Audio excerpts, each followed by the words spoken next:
So, oh, this meeting's being recorded. The most common issue was that some comment locations were either duplicated or put in locations where it wasn't necessary. For example, comments about dead specimen should go in the record for each dead specimen. And it's not necessary to put those specific comments in like the general survey comments. Another one is there was one pelagic cormorant nest that was noted in your live survey form, and many overlooked that one nest. However, if you actually saw the nest on your survey, you probably would remember it as you're doing your data entry and make sure to note it. So this was also just an exercise in thoroughly looking over the data sheet and making sure you enter everything on it so that the data sheet and the data entry match. The other one was snowy plover bands. The band information for live vertebrates is at the very bottom of the live survey form, and some folks missed that section completely. But also, if you want to review it, some folks had a hard time seeing that the first column, or I guess the second column after species, is for the left leg, and the third column is for the right leg. Yeah, so just reviewing that section would be good for everyone. And then another thing is the partial. So the dead was 90% on this survey, this example survey. And the reason that was noted was that there was a harbor seal enclosure leading to you not being able to access that portion of the beach. So you couldn't survey the dead. And in that box, it's like a free text box. You can type in anything, any reason for why it was a partial closure. Some folks use like the drop-down suggested options, which were less specific than the harbor seal enclosure, which was noted on the example survey. So just if you do decide to make a change to your reason for the partial survey, make sure you also make that change on the physical data sheet.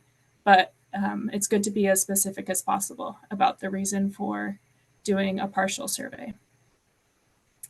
And then I also want to note that I sent out feedback, and in most of the feedback, I noted that people didn't mark that it was a scheduled survey. However, through this process of reviewing the homework and setting up kind of showing you examples, I was going to show an example of how to make sure that you mark it's a scheduled survey. I recognize that there actually is no checkbox to mark that it's a scheduled survey. So you can ignore that. Barbara. You can ignore that completely. That's something I guess we'll probably review as a team and see if we need to include that in the data and the online data entry form. But yeah, you can ignore that comment, which was the top mistake. And it makes sense because it wasn't even an option. Kelly, you just made David Berman feel much better. Yes. Oh, good. And maybe others. Yeah, I'm sure it was like a mysterious thing if you went to try to review that mistake. But yeah, so everyone, great job. Again, let me know if you want to go over anything regarding data entry, I am here for it. I think Coleman had a digital hand up. Yeah, I have a question. So on the first sheet, on the dead one, the California gull was entangled. And in the data entry, it asked for a comment, but the drop down for entanglement just had fishing line entanglement. So it seemed it was redundant, and it's not asking for comments, it's just asking to put one of a list of choices. So Yeah. what's going on there? Yeah. So F, there seems to be some discontinuity between the definition of F for probable cause of death in the portal versus on your cheat sheet, because on your cheat sheet, F stands for fishing related entanglement. And so it may not actually just be a fishing line, it might be a fishing net, it might be a lure that's leading you to think that the cause of death is fishing related. So it seems redundant on the data in the portal because it says F stands for fishing line entanglement, but it could mean that it was a net or some other type of fishing equipment that is leading you to think that. So that's why there's that second option for a drop down. But also if Kirsten or Drew or Jan or if anyone wants to add to that, let me know. That sounded right. Yeah, the initial is just overarching fish and fisheries type of equipment. And then the drop down list is more specific. And I can't recall if you can actually type in other or if there's just a box for it. Or No, I looked at it carefully. I don't think there was an option there's no option for data entry for typing in text. It's a drop. So it was quite confusing. You can't type in text, but there is an option for other. Yeah. And there's an option there's- to do yes for comments and do as much further information there. And that's what we really encourage so that we're able to make sure that we have all the information and help guide you if some of your codes don't match exactly what we should see. And in fact, if you put the letter F for fishing related entanglement, comments are required. So it shouldn't let you advance without putting in a comment. Yeah, I think the comment required is making sure you select something from that drop down list. Yeah. But adding additional comments in the comment section at the bottom for that specific specimen, I think is what we would want. Yeah, no, that part I got. It was just the drop down list was confusing. Yeah. Sorry. Great. Hopefully you won't have to use it very much. No, Mhm. it's pretty rare, thankfully. Kelly Scout has a comment on the comments. Number 4, lots of Valela. Where should that have gone?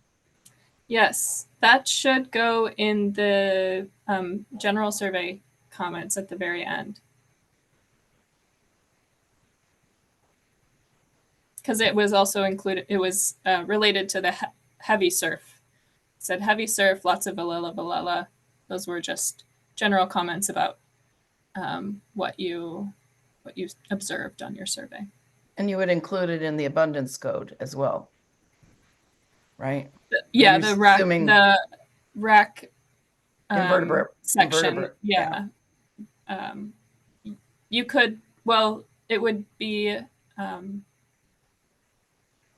you would record the Valela in the rack codes, but the comment itself, I think, would go in the general survey comments.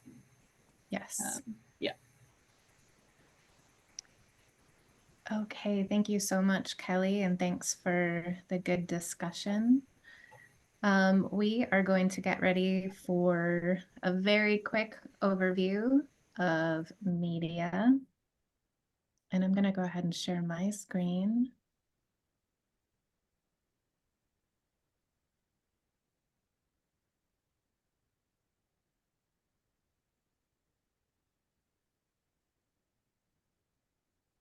All right.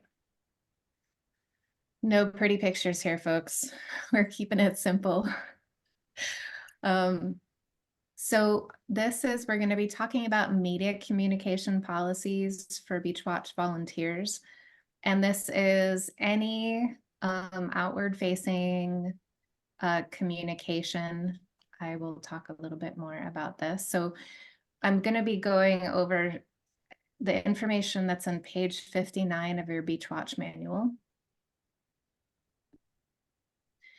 And the high level take home here is that when you're a Beach Watch volunteer, when you're doing your Beach Watch activities and when you identify yourself as a Beach Watch volunteer of the Greater Farallones and Cordell Bank National Marine Sanctuaries and Greater Farallones, when you identify yourself as such, you are representing yourself as part of that entity.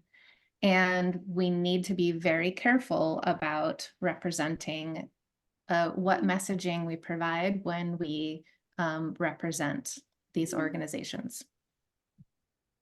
I need to turn off my sound here. So when you're in the field and someone approaches you and asks questions about things that are beyond specifically what are you doing today, you can and should. We ask you to direct your questions, the line of inquiry, to Beach Watch staff and our communications personnel, Jenny Stock from the sanctuary. So you can, if someone asks, someone in your social circles says, I heard you're involved with Beach Watch. I'd love to do an interview with you for the local radio or for my blog or for the newspaper. We ask that you get in touch with us. We could get that pre-approved. We could coordinate it with the sanctuary and see if we can get it pre-approved and work with you on presenting in that format. That could be a local entity asks you to present at a local evening where people are giving talks. We've had a couple of Beach Watch volunteers want to do that, and we ask that we work with you on what information is shared so that it is accurate and approved messaging from the sanctuary in terms of, we're not saying this is due to climate change or this is due to this, or any information that could limit our ability to participate in an emergency response damage assessment case.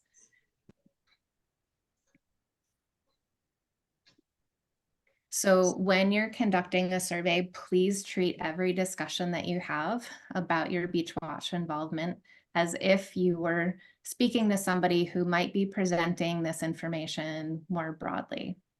Keep in mind that one-on-one conversations could be shared with thousands of people, and you are viewed as a public extension of the sanctuary.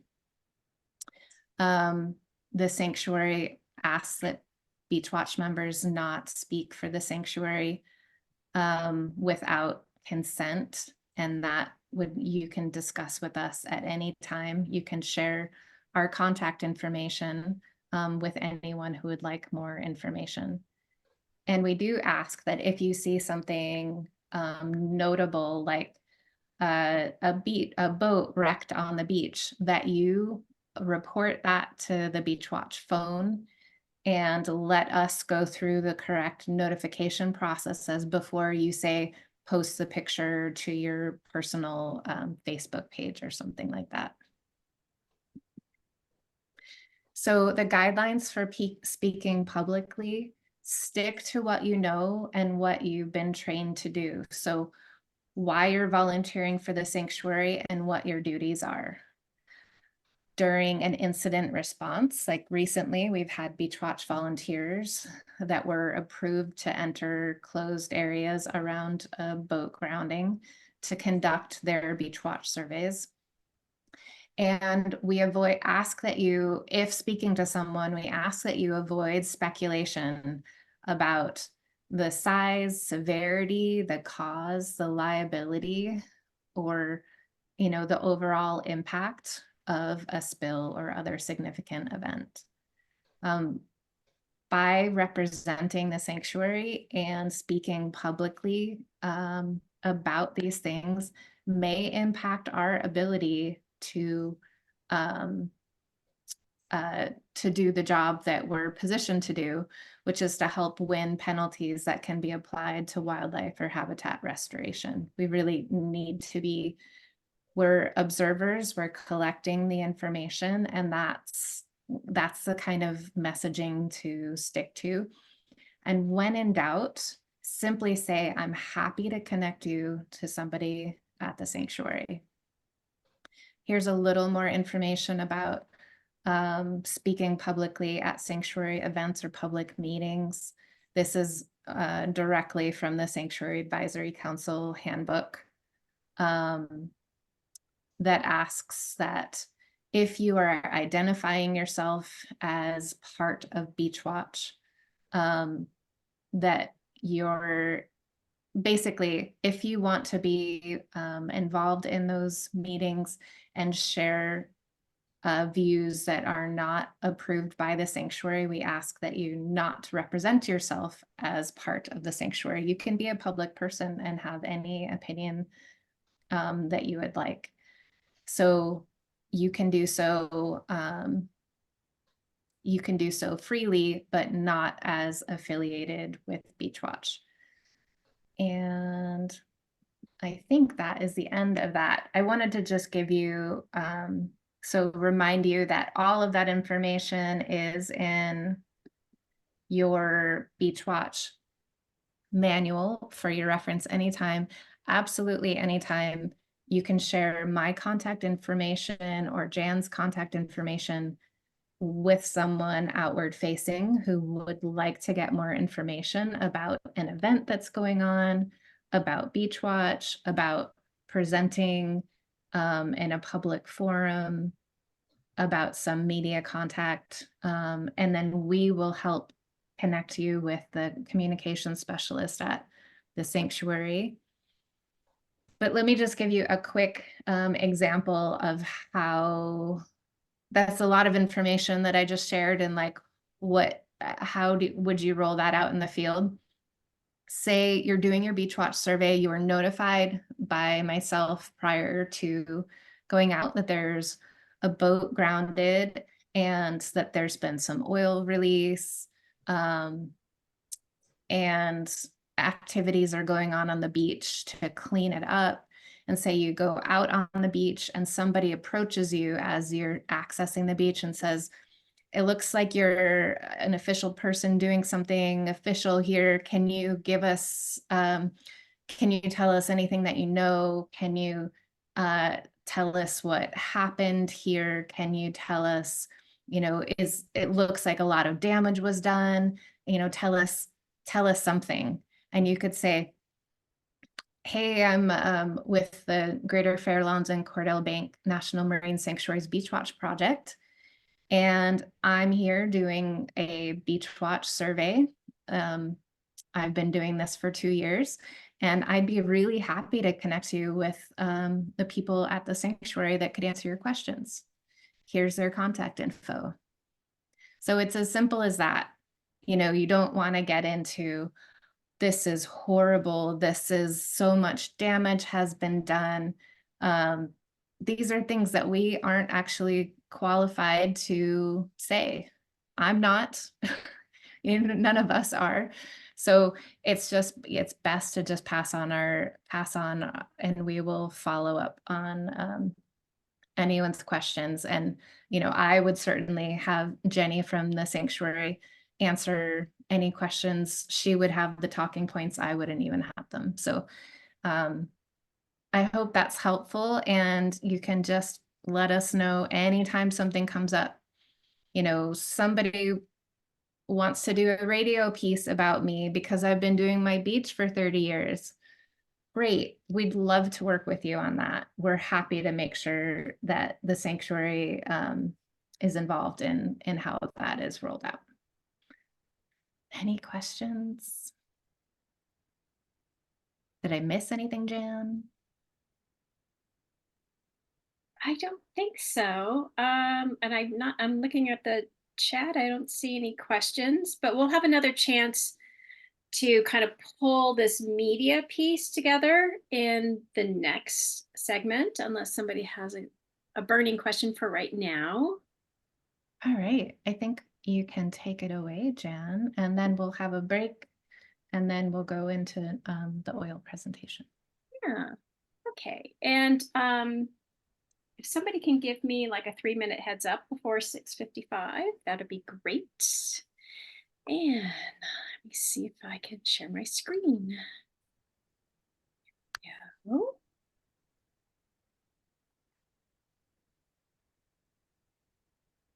Alrighty. This over. I'm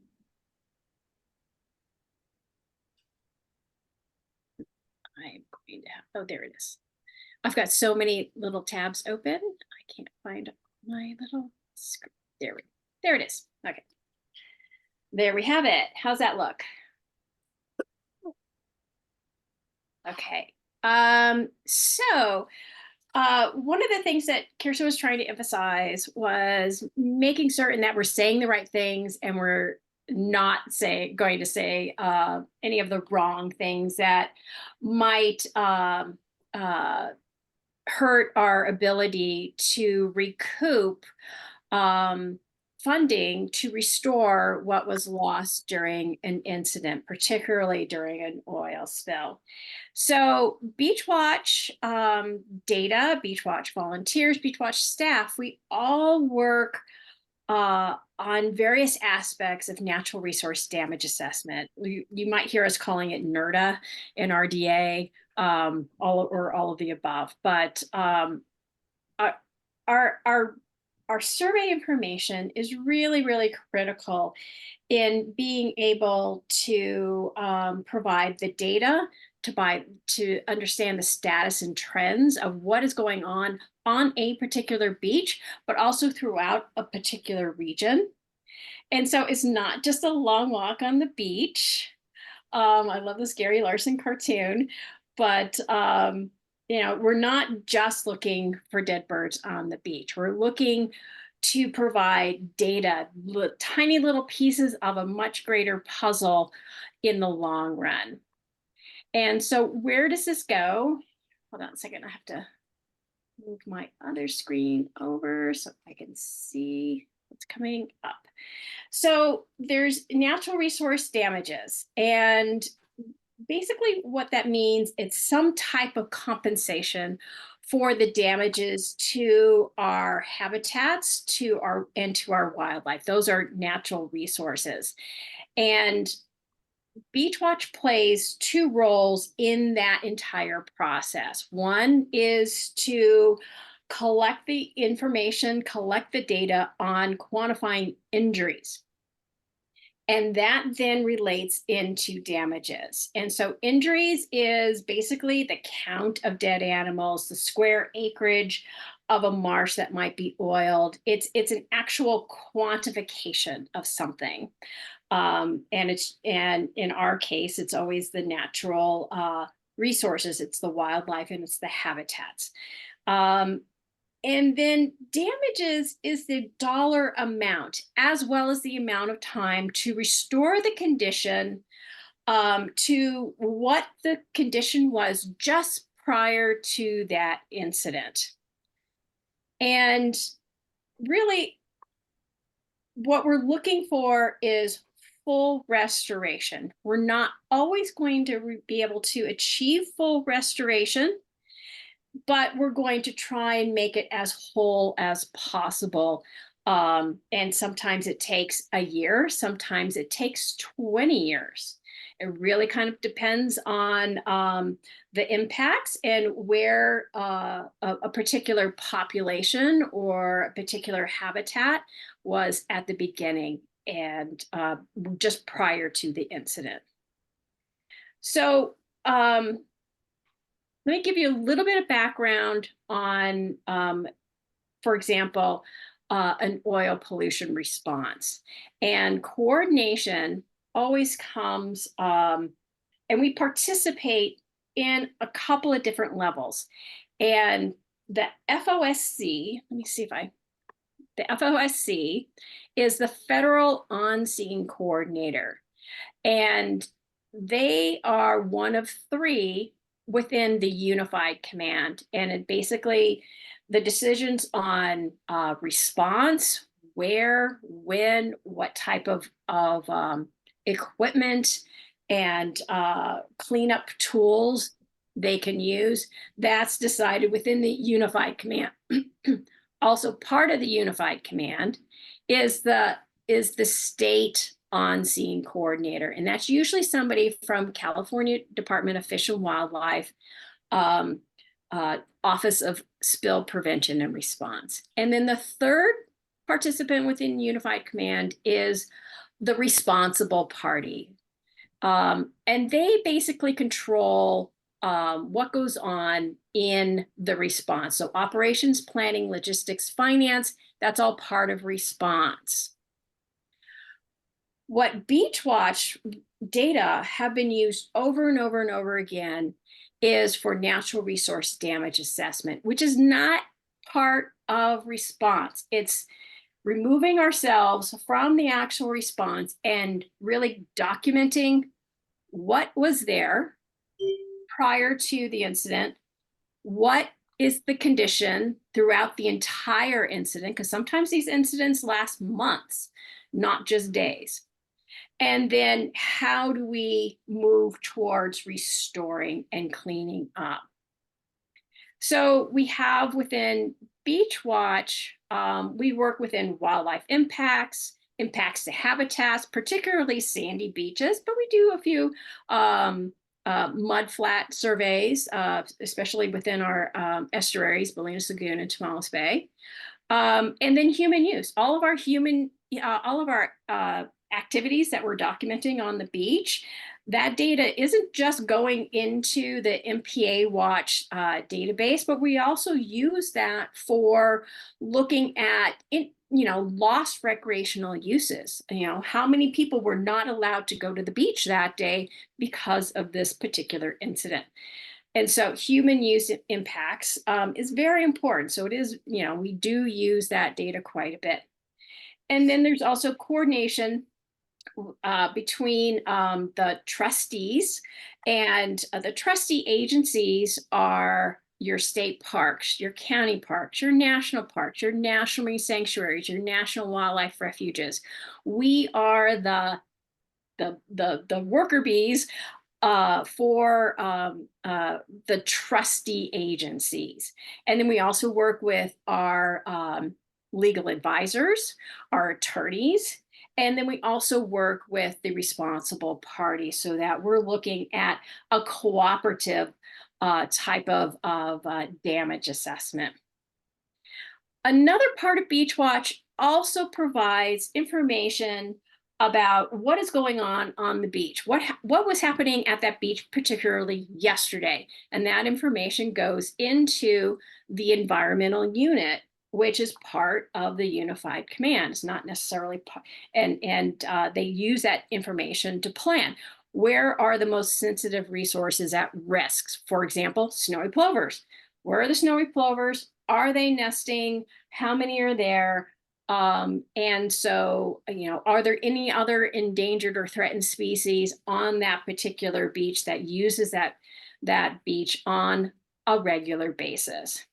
But so that information is fed into the environmental unit, but really the heart of Beachwatch is really to look at damage assessment. And so how are we using our Beach Watch data? You are collecting, once you start doing your surveys, you will be collecting data to provide what is the status and trend for that particular beach. What's the seasonality of the birds and mammals and the human activities that are using that beach, so that when there is a spill, we have the ability to look at what's the initial level. So we want to restore back to what that condition was just prior to the incident. And we call that baseline. And then once we define baseline and the spill hits, we're going to calculate based on our past data, our historic data, the data that we're all providing little pieces of the puzzle, and to take that and determine recovery and how long it will take. Now, sometimes baseline is very apparent, but most of the time, baseline, it kind of goes up and down. And it's not really this straight line that you see here. It really kind of has its kind of peaks and valleys all along. And sometimes it's kind of like the stock market. It's always kind of either going up, but going up and down, but the long-term trend is going up, or maybe the long-term trend is going down. But that is all part of baseline. And that, when we go out and we do surveys during a spill, then we quantify the injury. And we try and really kind of take a look at any type of cleanup that might be happening during the actual response, and that's primary restoration. And so that kind of banks into, okay, forgiveness of whatever might be spilled, because the impact didn't get larger. It's either held at its own, or it's being improved even while the cleanup goes on. And then people like myself, people within this trustee agencies, we then take all that data. We take the injury quantification, we take the baseline information, and we take a look and see what are the top habitats and species that really require the most type of restoration. And so we try and use those as really good indicators as an overall restoration. And then we look at the benefits of different types of project, because sometimes you can't always get acre for acre of return. And other times we can. And so that kind of goes back and forth, and that's why we get attorneys involved. And we work with them in order to say, okay, this is what the baseline was before the spill. This is what was injured. We did this much cleanup, primary restoration. And so we need funds for maybe 20 years, maybe 4 years. Maybe we need a certain amount of something to be restored, like a certain square acreage of sandy beach. And that all goes into some type of settlement.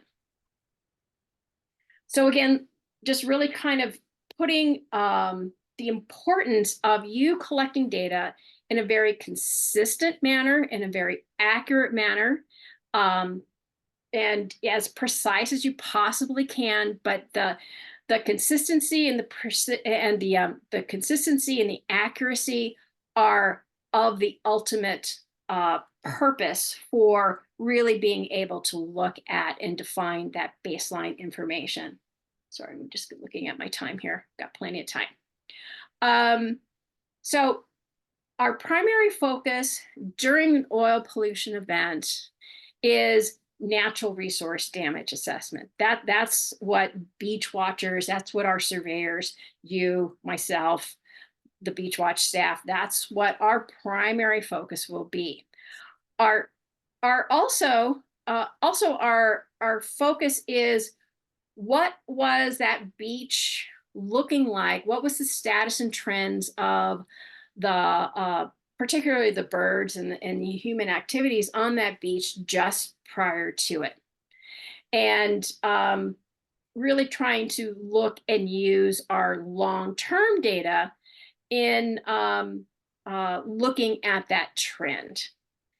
Also, our data really helps the responders prioritize the allocation of response equipment and personnel. That's what I mean by response resources here. You can't be everywhere all at the same time. There's not enough boom in the world. There's not enough skimmers in the world. There's not enough people with sorbent pads cleaning rocks and what have you in order to be everywhere at the same time. And so Beach Watch data is used to really kind of say, oh, we have some really endangered and threatened species at XYZ beaches, or we can see through the trajectory model that XYZ beach is going to be hit tomorrow by this oil pollution that is currently offshore. And we know that, okay, at Rodeo Lagoon, we know that we're going to have to close off that lagoon because it's open. Our status of the streams information provides us with that really kind of almost instantaneous information about whether or not that lagoon is going to receive water from the ocean, therefore might receive oil pollution from the ocean. And because there is an endangered fish in the lagoon, we want to prioritize closing off that lagoon. And so personnel, large equipment is then prioritized and allocated to protecting Rodeo Lagoon, just as an example. And I've already gone over just really kind of knowing the seasonality and whether or not birds are nesting in a particular beach, but also endangered and threatened species. But again, lost recreational uses is a very real and quantitative aspect of an oil pollution event. Let me see, I'm taking a look at my notes here. And then a lot of our Beach Watch historic information, our baseline information, is used quite a bit on how long a restoration project will need to take place, will need to be funded in order to fully restore it back to its original condition. And that's really what we're looking for. We're not really looking to improve a particular situation. We're really just trying to return back to the oh my goodness, Kathy's got some thundering and lightning going on over at her place. So anyway, and then that human use activity of the $52 million in restoration project that Beach Watch data has been used in basically settlement money of about $52 million. Of that, the majority was human uses. So don't take that, we're not all about wildlife. We're also about recreational uses and providing a statewide look at and participating in that statewide look at human uses. And I think that is it. I'm going to stop sharing right now. And oh, there we go. And do we have any questions? I'm going to just open it up. Got a few minutes here. And really what it just, your effort goes into really a much larger picture. So don't think that you're just doing a walk on the beach. You are participating in something that can be used in a much, much bigger and much, much more informative look at the value of saving and restoring our resources. So how many restorations have there been during Beach Watch, over the years of the program? Oh gosh, I can't, I don't know that number. I should, but I don't know that number. It is quite a few, because because we have migratory birds, sometimes like a restoration for scaup or restoration for sooty shearwaters. A lot of that restoration takes place outside of the country sometimes, on in their nesting areas. And so that money, even though Beach Watch is instrumental in collecting the baseline of how many surf scoters or city shearwaters might be using the sanctuary at that time, it's easiest and most effective to develop, not always, but most of the time, to develop a restoration project that is particularly targeting nesting areas or reproductive areas, and keeping those areas safe from disturbance, safe, or removing invasive species.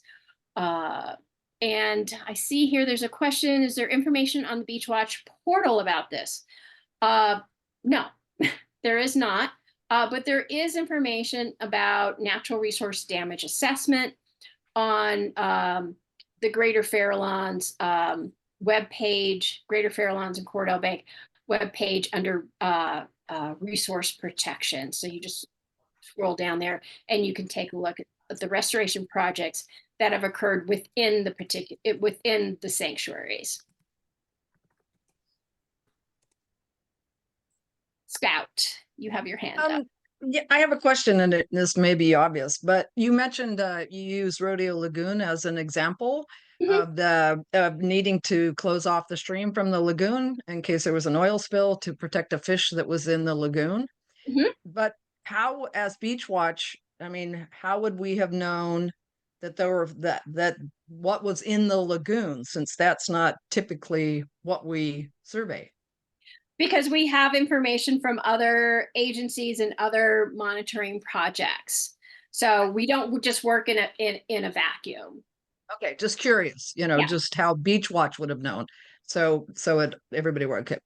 Thanks. Yeah, but that's thanks to the talents of the association staff and the sanctuary staff, because we do work with other people. That's why we work with the state as well as the federal on-scene coordinators, because they have resources out to not just within NOAA, but also within the National Park Service and the state parks and the National Wildlife Refuges. Okay. Thank you. Any other questions?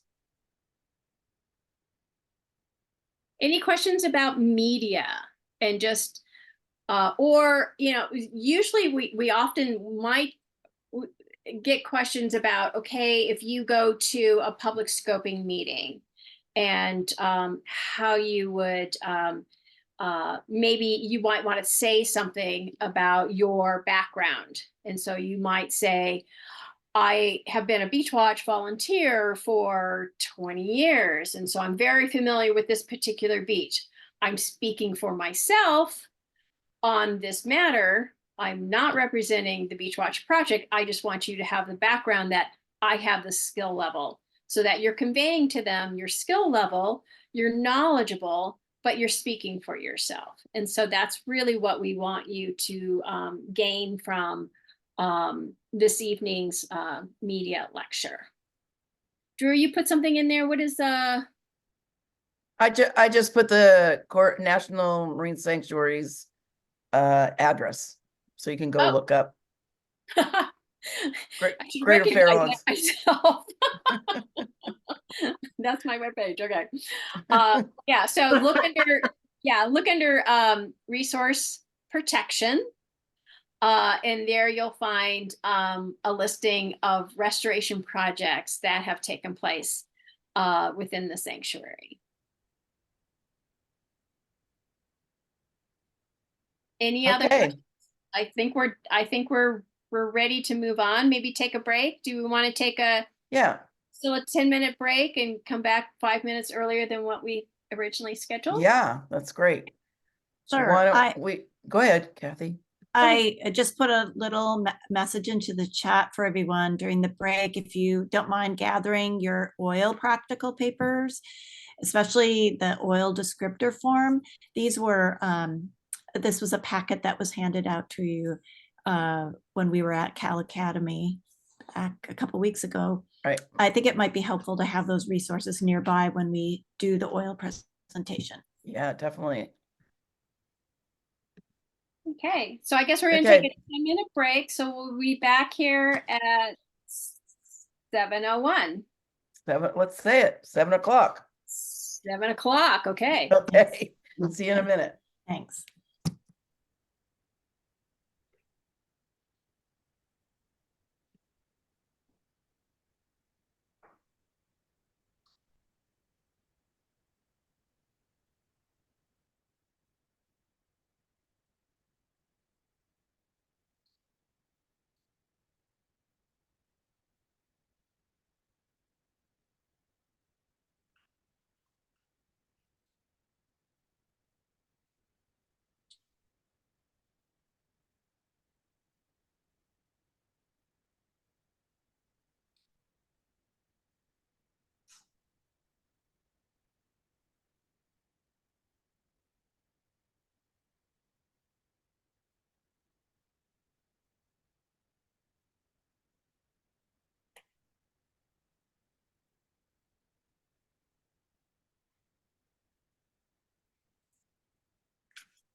Hey, I'm on my break. Wow. First, the one thing I need.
Yeah, I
It's hailing here.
Drew.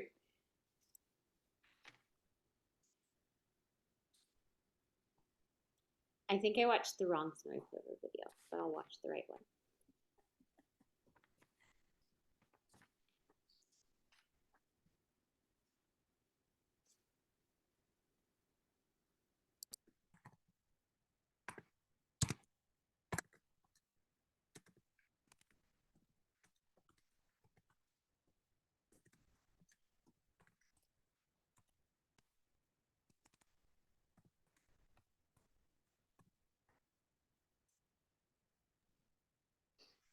Have you ever heard of a place called Djibouti?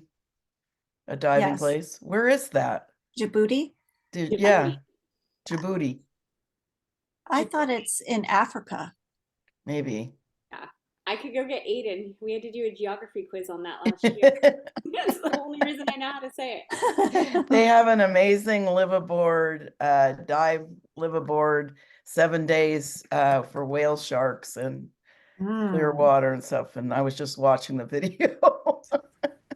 It is. It says, I don't know yeah, where it is though. it says It's in country Eastern. in East Africa. Oh, Drew, I think I watched the wrong Snowy Plover video, and other people may have been confused too because we were told to watch the 40-minute one, and there's the one from Coal Oil Point that is 40 minutes. So that's what I started with. that's fine. Yeah, but in case other people, because I didn't watch the CAS one yet, and Yeah. I will, but I didn't realize that was. I was like, oh, I did the Well, right so, one. and then I kind of figured that's what happened with people, but I did know that on the portal the California Academy of Sciences one was there, so you're free to watch it. Also know that we have an annual requirement to watch Snowy Plover educational material, so there'll be plenty of chances in your career with Beach Watch to catch up in any of those videos. So The Coal Oil Point one was amazing. it is If amazing. you best one, yeah. Yeah, Like, I mean, that's what we all started with, and then they kept getting better, and then the Cal Academy of Sciences one came out, which overlaps with the Matt Lau one from the parks. But anyway, yeah, it's fair enough. If you watched any of them, you're good to go for your requirement for this year. Yeah, and maybe it later on in the year, we can set up like an evening lecture with somebody from Point Reyes National Seashore to come in and give us a little update on how the snowy plovers were doing this year. So more of an evening hosted kind of enrichment class. Yeah. And Matt Lau from the park is always thrilled to do that and Yeah. answer people's questions. He's great.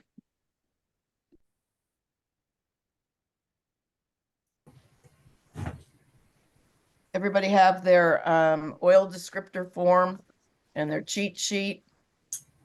All right. All right. Keep an eye on the chat. Drew and Kathy, do you want me to interject with the questions in the chat or wait till you ask for questions? Yeah, let's wait, because a lot of this stuff, you know, is sort of overlapping and it kind of gets answered in the next breath. So we'll get to one section. We're going to tag team it. So we'll get to the end of one section and we can look for questions, and then the next section will start up. So let's see if I can do this. Almost everybody back? Okay. It looks like everybody's back. Great. At least if we had their cameras on before. Hang on just a second. Yeah.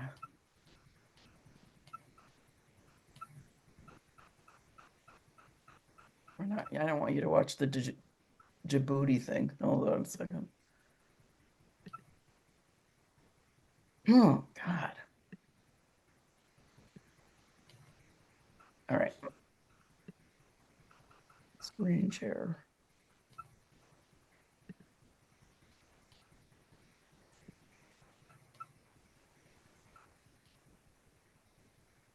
See it? We're not on slideshow yet. Yes. Okay, hang on a second. I don't know why it started there. Okay. Aha. There you go. All right, everybody. Here we go. This is exciting. One of my favorite topics. We're going to talk about collecting and sampling oil and oiled wildlife review, chain of custody, which is the proper collecting of evidence and samples. We're going to look at the oil descriptor form, and then we're going to talk about more ways if you can be involved with the oiled wildlife issues. So it's a lot of information, so bear with us, and we'll have lots of time to practice this, and you'll be given a cheat sheet on April 13th, in which you'll have to have in your backpack, so that when and if you encounter oiled wildlife, you will have sort of a step-by-step what to do, because hopefully we do this infrequently, but it's a lot of information. So this is finding oil on the beach. This is the handout we will give you next week. It'll be laminated for your backpacks, and it's broken into 3 different sections. So you find live oiled bird, like a live oiled animal, or you could find a dead oiled bird or mammal, or you just find tar balls. So we're going to go through each one of these columns and show you how you would collect. So I'll just quickly overview. You find a live oiled bird, you're going to just take photos if you can get close enough. You're going to record that animal on your photo log and in your live species page. And then you're going to call the Beach Watch reporting line. Then the next one, you find a dead oiled bird or mammal. You're going to take photos again. You're going to collect samples. We'll talk about that in a second. You're going to prepare labels. You're going to wear sterile gloves.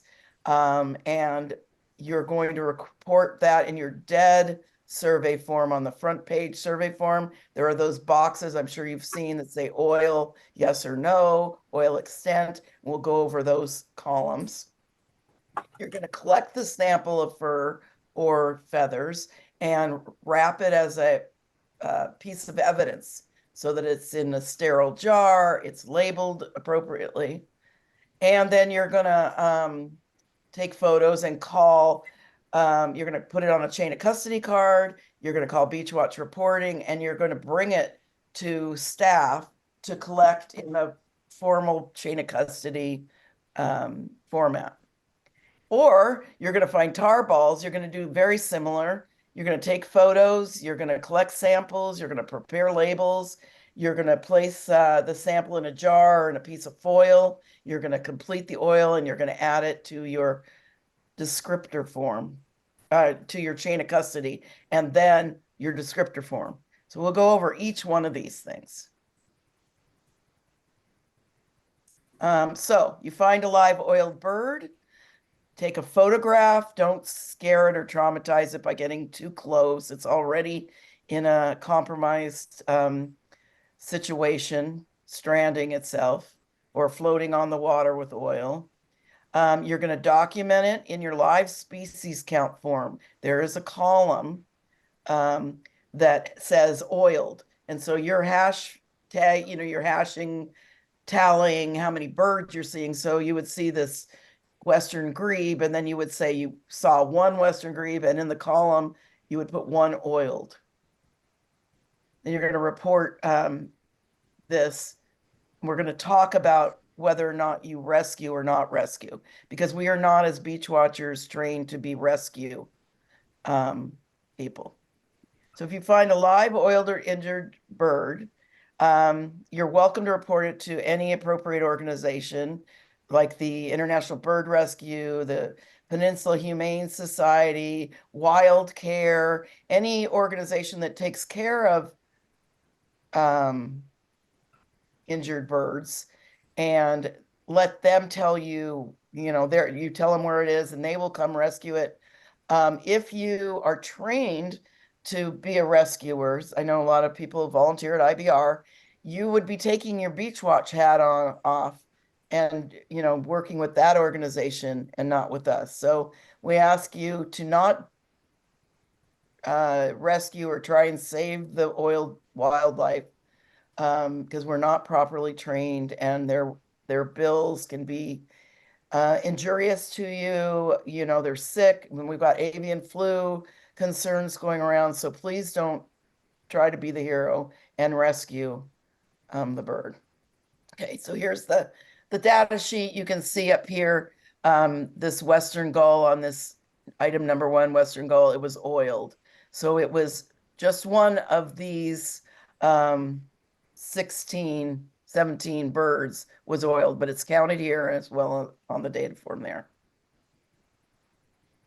So if you find a dead oiled bird or mammal, what you're going to do is take it's dead. So you can put your photo scale down, take a photo, put gloves on, take a photo. You're going to pinch or cut off a piece of feather or fur. I don't suggest you use your clippers, because then they'll get contaminated with oil, and then you'll have oil on your clippers. So it's better to pinch it with your gloved hand and pull feathers out, or fur is a little different, but it's better not to cut. And then you're going to do a sampling. We're going to show you how to do that. And you're going to fill out your dead page on your Beach Watch monitoring survey form and answer the questions. And of course, then you're going to call the Beach Watch reporting line. So when you're doing the photograph of the dead oiled specimen, you're going to take a picture, ventral dorsal, and a close-up of the area. If it's the breast, or it's a leg, or it's a feather, or the top of the head, wherever it is, you're going to try and take a close-up of that oiling. You're going to prepare a label, an item sample label with your Sharpie, so it won't, wash off if it gets damp. You're going to put all your information, we'll go over that in a second, on this label. And for every sample, you're going to put on a new pair of gloves. And every sample of a specimen, a bird or mammal, you want to take an oil sample of every specimen. So there could be 6 things on your beach. So you're going to take 6 samples, and each one will be a separate sample, labeled different for each one, and collected and put on your chain of custody card. We will provide you with all the jars and the gloves and evidence strips.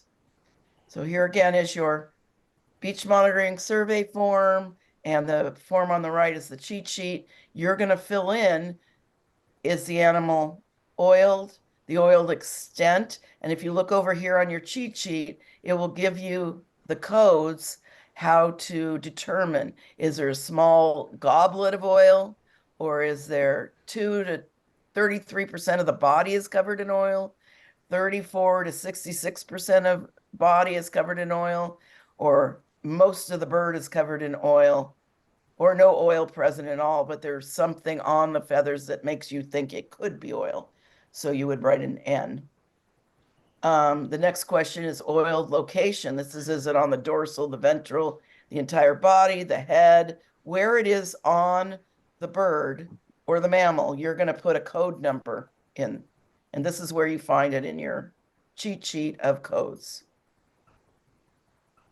Now, if you find tar balls, you're going to take photos of close-up of the tar balls. This is a great photo of that. At 5 meters looking down the beach, maybe there's a ring or what we call band of, or, you know, like a ringlet or band of oil on the beach. And you're going to look all the way down your beach and take another photo of it. You collect samples. You collect 3 samples of tar balls. So in this little photo, you could collect all 3 of your samples from this collection. Or you can look down your beach and see there, oh, that looks like there may be oil down there too. So I would suggest you take 1 or 2 samples here and go down to the next part of the beach and take another sample. We're only asking for 3 total samples, but it has been shown that we've had 3 different sources on one beach. So Lukenbach, we had some Costco Busan, and we had some natural seep. So it's not that unusual. So we want to be able to get a nice cross section. But it also may be you just found it in this one place. So you would take 3 samples. You'd fill out the oil descriptor form, which we're going to go over in a minute. And of course, then you would, if you found it this fresh, you'd call the Beach Watch reporting line and also the land manager, the county parks or the state parks. And we will be giving you a sheet of all those phone numbers, and you look up your beach and which jurisdiction it falls under, and you call their dispatch and say, hey, I'm with Beach Watch. I'm down here on 405, Half Moon Bay Francis, and I see there's several tar balls that look fairly fresh here. Okay, so to sample, you're going to need some tools, and we will give you these tools on April 13th that you will carry in your backpack. And when you need replenishment of the tools, you will contact one of the Beach Watch staff, and we will give you the tools to keep carrying. These are the collection tools. This is the chain of custody card. It's 2-sided. We'll go over that in a little bit on how you fill it out. This is a clean piece of foil. We will bring a lot of foil on Saturday for you to rip off some sheets and fold little clean packets, or you can carry a small foil package in your backpack if you like. A lot of people do that to keep it fresh and clean. We will give you 3 sterile jars. And we will give you evidence strips that are going to provide the proper wrapping of the jar with evidence that has not been tampered or opened, meaning that when these jars get to the lab, they know no one has tampered with it. We will give you a Sharpie to fill in your chain of custody and your labels. We'll give you several sets of clean nitrile gloves. We ask you to use these type of gloves because they are petroleum typed so that they won't contaminate the oil sample or so when it goes to the lab will not be confused by cross-contamination of improper gloves. You'll be given label IDs, and for some reason that one is upside down, and I don't know why, but that label is filled in. And we'll give you a number of those to put on your jars. And we'll give you a wooden tongue depressor, which is the perfect tool for picking up a glop of oil on your beach and putting it inside the jar. it's sterile. It's not going to be contaminated with plastics. And you'll have enough of those to go with each jar. And then this paper bag, ideally you're carrying all these sterile, clean oil collecting pieces of equipment in a paper bag or a cloth bag. Not a cloth bag that's lined with plastic on the inside, but a cotton bag, because we want to keep all the jars and all the tools, the gloves, plastic free. So those are the tools of the trade. Now, to collect an oil tarball or suspected oil substance, because sometimes we don't know if it's oil, but it looks like there's a bunch of huge mudge on this bird and you don't know what it is, so you want to collect a sample of it. You're always going to wear a new pair of nitrile gloves. You're going to always use a sterile jar or clean aluminum foil to house your sample. Use a wooden tongue depressor to scrape it off the sand or scrape off the bird if you're not able to get any feathers. And again, no plastic items. You're going to sample all oiled specimens, but collect only a maximum of 3 tarballs. Okay, so here's your ID sample label. You're going to take a jar. You're going to prepare a label. Very simply, you're going to write your name, the common name of the beach, because the people up in Sacramento, they don't know our beach numbering necessarily. So they go by the common beach. You're going to describe a location within that beach, next to the bathrooms or 50 yards from the northern boundary trail or north of Kehoe Beach access. Somewhere on your beach, you can let them know at general vicinity of where you collected this tar sample. You write your full name, the date and time, your beach name and beach watch number, where you found it, and then the item number. So the item number, and this, hold on to this, the item number is the first sample in consecutive numbers that you are going to write on your chain of custody.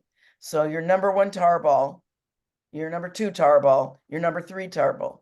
Or if you get a tarball and you're collecting bird feathers, that means you have 1 tarball and your number 2 item is your item number 2 is your specimen you collected, which is going to cross-reference to your dead survey form, and that will be a specimen number. So let's say it's your 3rd dead animal you found in your survey. So it will be your item number 2, in my example, with your item number, with your specimen number 3 on your jar.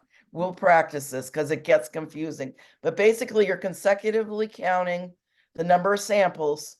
And when you have a live specimen, you have to add that number on your specimen count with that item. Okay, so when you're taking, I'm sorry, could you repeat that? Did you say live or dead? that's all dead. Dead, okay. Yeah, because you're not collecting any live specimen samples. You're only collecting dead samples.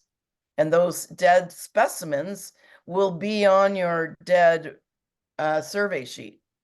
And you may have several of those, but only 1 or 2 of them will have oil. So those specimen numbers on your survey sheet need to be recorded on your label. We'll show you samples of this. So you're going to count and take photos of all the oil on each specimen that's oiled. You're going to take photos of your tar balls that you collect. You're going to take photos of the oil on the beach in different distances at 1/2 meter, at 5 meters, and 10 meters.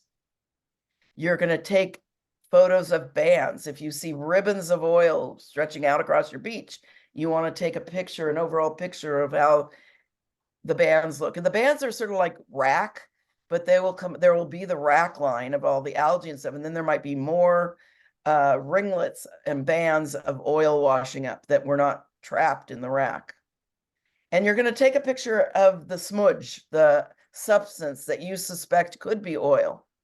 to bring in for sampling. And you're going to treat it as if it's oil, but you're going to label it as substance. That means you're unsure that it was actually a petroleum product. And so you can see here on the photo log, this 10th photo is specimen number 4 on your dead sheet. It's a Komu, common mirror. And you don't know the sex, you don't know the age, but the cause of death is oil, O for oil. And there's a dorsal photo of it. And then the next picture, number 11, same animal. And your picture is a ventral plus oil. Sample collected, item number 1 on your chain of custody. So item number 1 is your specimen number 4 on your chain of custody card. Then again, you're going to take photos of each other item that you find with oil and your distances. And then if you find now down here at number 24, this number 6 is the gull. And we don't, unknown, but you think it's substance. You're not sure what that substance is. It's a sticky substance collected with a feather sample, item number 5 on your chain of custody. Okay. Yeah.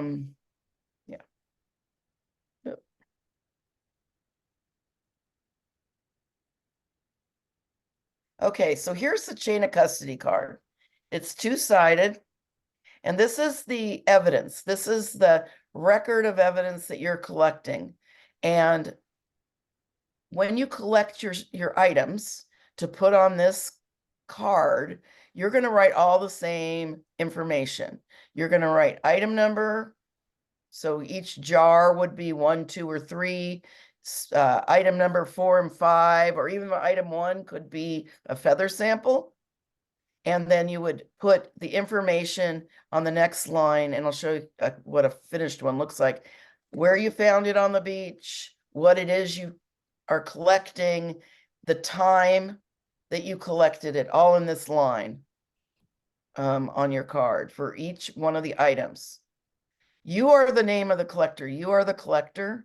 You're going to write your address and your cell phone number so that if someone in Sacramento wants to get a hold of you, they can.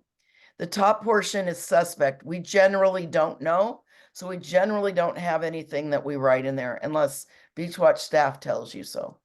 You're going to write the sampling date. That's the date that you're out there on the beach, the common beach name, and the beach segment number and the county you're in. And then you're going to bring this filled out card with your samples to a Beach Watch staff person, and you're going to sign it on the back in the presence of the Beach Watch staff person, and they're going to sign it that they received it from you. So now we have a chain of custody. Then the Beach Watch staff person is going to sign it over to the next person, probably somebody from the Office of OSPR, Office of Spill Response, OSPR, Jan, Oil Spill Response. Office of Spill Prevention Response. I couldn't remember the prevention. OSPR, my acronym. So, and you're going to go, or let's say you're on the beach and I'm going to give Marjorie collects it. So all the information is in Marjorie's name, but Teresa's going to bring it to the office. So Marjorie signs it, then Teresa signs it. And then when Teresa comes in the office and sees me, Teresa will sign it again, and I will sign it, taking it from Teresa. And then let's say I have it, but Kirsten's going to Sacramento. So I sign it, releasing it to Kirsten, then Kirsten signs it. And then when Kirsten gets to Sacramento, she signs it, and then the people at OSPR sign it. So we always know who's had custody of these oil samples that have not been tampered with. Their labels and their little evidence stickers have not been compromised. So here you go. This is what it looks like. Suspect unknown. Here's the date, sampling date, common name, Beach Watch segment number 114 in the county of Marin. And here you have your 5 samples you're going to turn in. And if you notice, the number one item is a common myrrh feather with oil, but it's your specimen number 4. So labeling and writing on your form, your chain of custody form, you're going to say, this is my first item, but it was my specimen number 4 in my list of specimens I saw as dead. Then you have, in this one, you have 3 different tar balls located in different locations at different times. Well, these were all collected at the same time at about the same area, except for this third one is tar ball number 3, access trail at high tide line. And then here's number 5 item, it's gull feathers with a substance, and it's your specimen number 6 on your data form. And this one was collected at 35 meters north of Kehoe Beach access.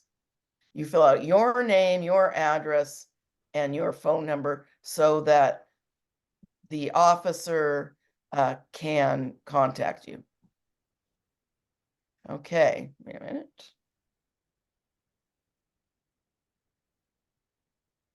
Kathy, is this you? It is me. Okay. Any questions? So Drew's going to go. Go ahead. I said, Drew's going to go lie down.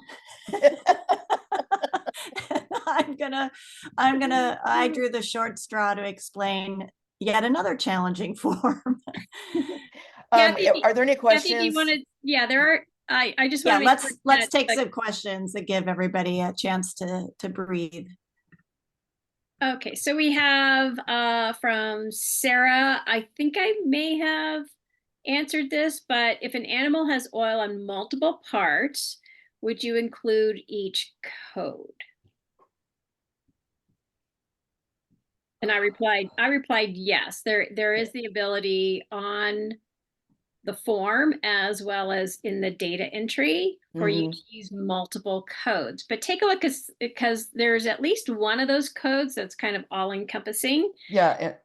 Yeah.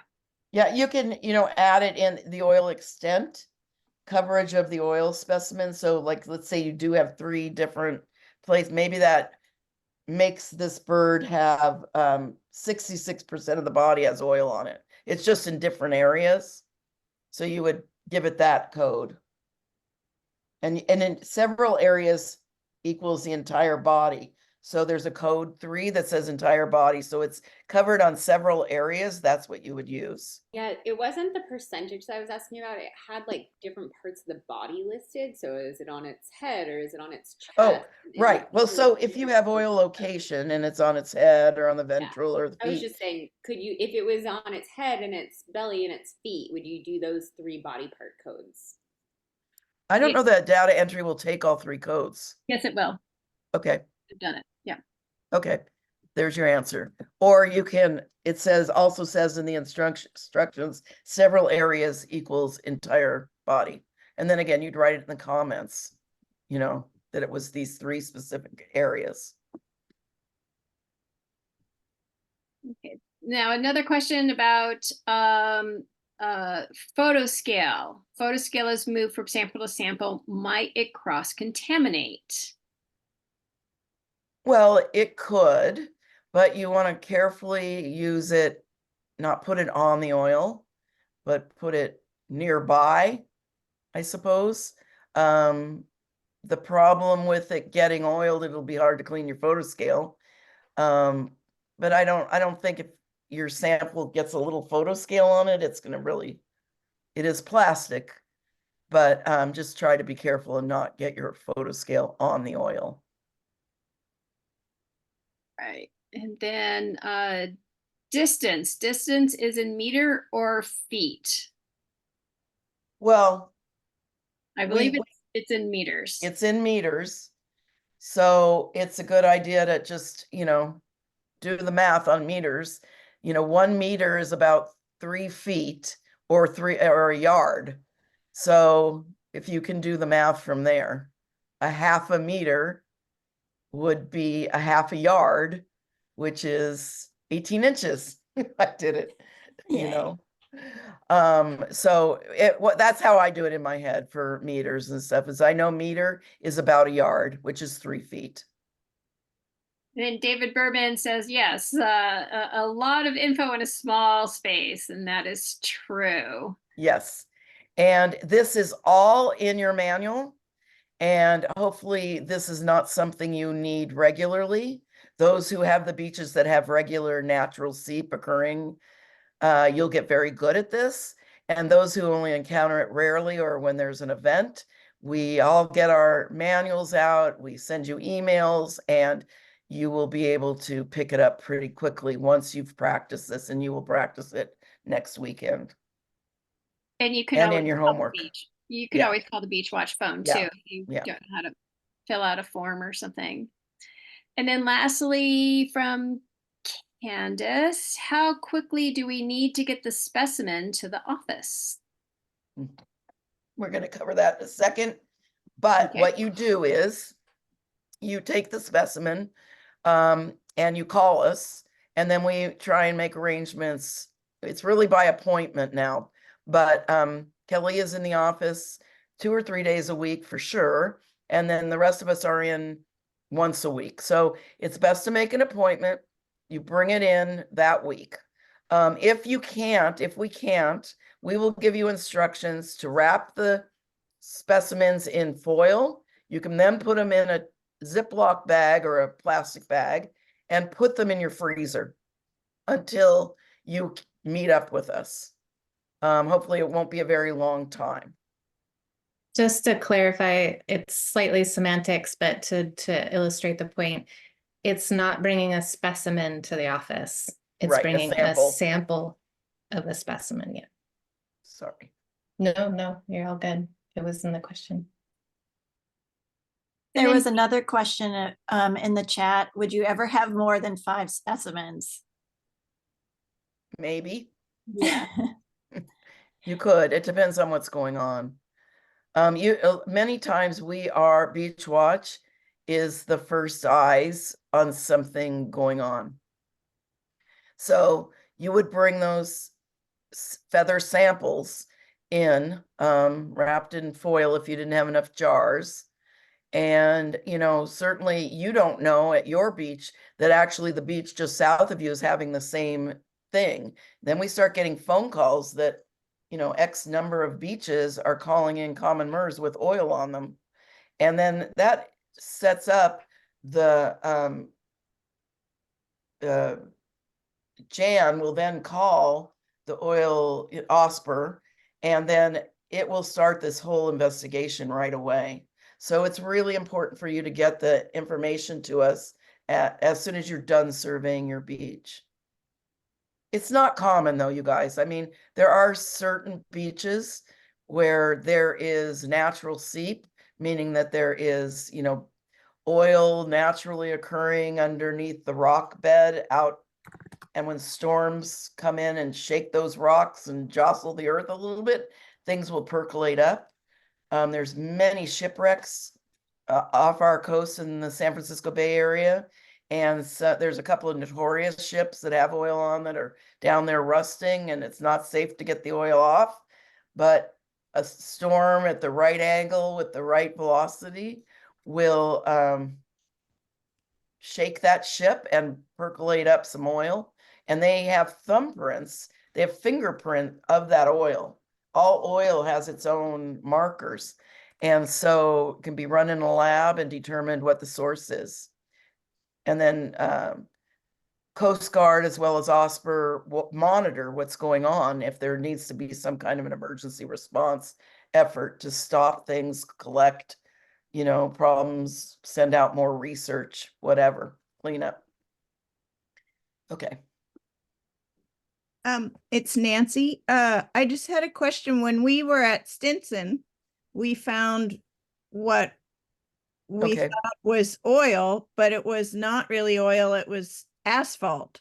Yeah, we're going to talk about that in the next section. Okay, good. But that is fairly common. It's bitumenite or asphalt from, as you can see, I'm sure it's happening up north, but down here in San Mateo County, a lot of our roads are washing out, and the fires have destroyed different roads.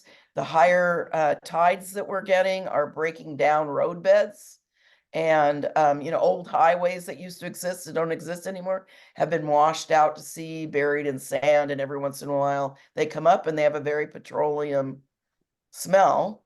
And if you don't know that that is what it is, you collect it as an oil sample and you bring it into the office, and we will determine whether or not that is, something that goes to the lab, or if this, because it costs money to send things to the lab, for them to process. And so bitumenite, we keep track of it, but we don't send it in. And in fact, out at 510 Bradley Beach, they had this week had a big chunk of bitumenite. But I have the sample in my freezer, and I'm going to take it in and we'll log it in, and it will be cataloged. Okay. Anything else? Ready, Kathy? Yeah, thanks, Drew. Go take a breather. No. Here. Wait a minute. That's right, you're driving. So I'm gonna take over from Sorry, I Drew. just gotta make sure I'm in the right place. Yeah, give Drew's voice a rest. So I'm narrating the part of the presentation describing a special Beach Watch form. You use this form only when you find oil on your beach. So it's not something that you send to Kelly on a regular basis, but you need to have this form in your backpack just in case you find oil. It's called the oil descriptor form. And you use it when you find tar balls or oil on a beach. It's two-sided. There's a form on one side, and then there's some pictures, helpful pictures to help you estimate coverage on the other side. And again, it helps you describe the type and the coverage and distribution of oil on your beach. So can I just interrupt? Yeah. This would be a good time for you to get out your oil descriptor form to have in front of you if you haven't done so already. Yeah, it's good to have the actual form in front of you to follow along. Thanks.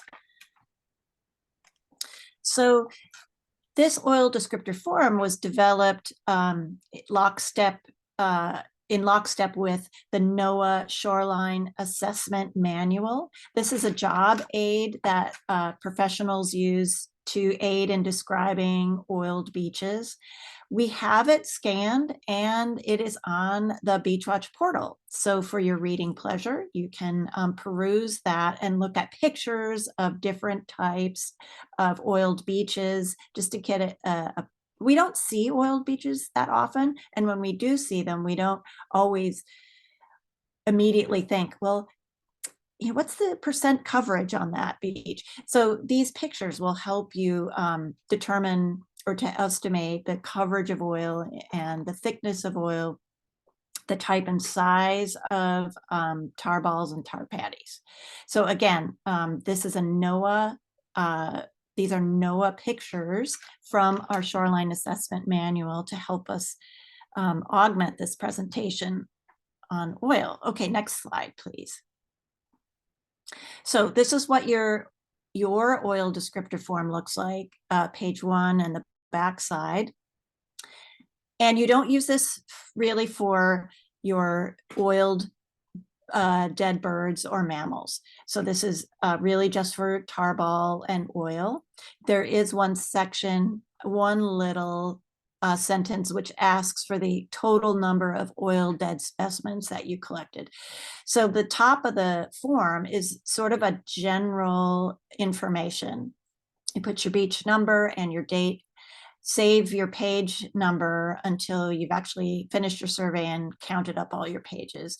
So this is sort of a general summary, the number of tar balls found on your entire beach, how many you collected. You really only need the maximum of 3 tar balls. So if you only find 2 tar balls on your beach total, you collect 2 and you're done. If you find 87 tar balls on your beach, you still only collect 3. That's your maximum. The next line is size range of your oil or tar balls found. And that's your smallest to your largest. If you're find tar balls that are in these discrete globs, you can measure them. Sometimes you won't be able to do that. And then this line is about how many oil dead specimens you collected. And again, if you find 10 oiled birds on your beach, please take a sample from all 10 oiled birds. And if that's your total, you would put that total here. And then lastly, you would estimate the total percentage of your entire beach survey area contaminated with oil or tar balls. And to help, you'll use this estimation to help you make that estimation. So let's look at the next one and see if, let's just start here with our, let's go ahead and start with our tar balls and patties. These are probably the most common oil type you'll find on your beach. And you'll take pictures of them. Be sure to put your photo scale in. And you differentiate between a tar ball and a tar patty based on general size.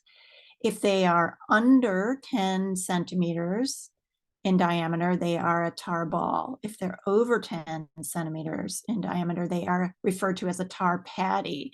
So in my estimation, and you could take a look with me, to me it appears there are 2 tar balls and 2 tar patties in this slide.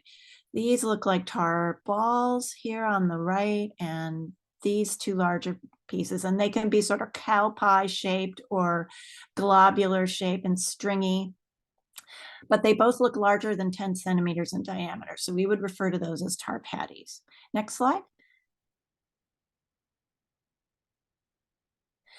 So another type of distribution, you can have these discrete distributions or discrete globs of tar balls or tar patties on the beach, but you can also have liquid oil washing up in bands as each wave hits the shore, and as the tides change, you can get the water pushing oil up onto the sand.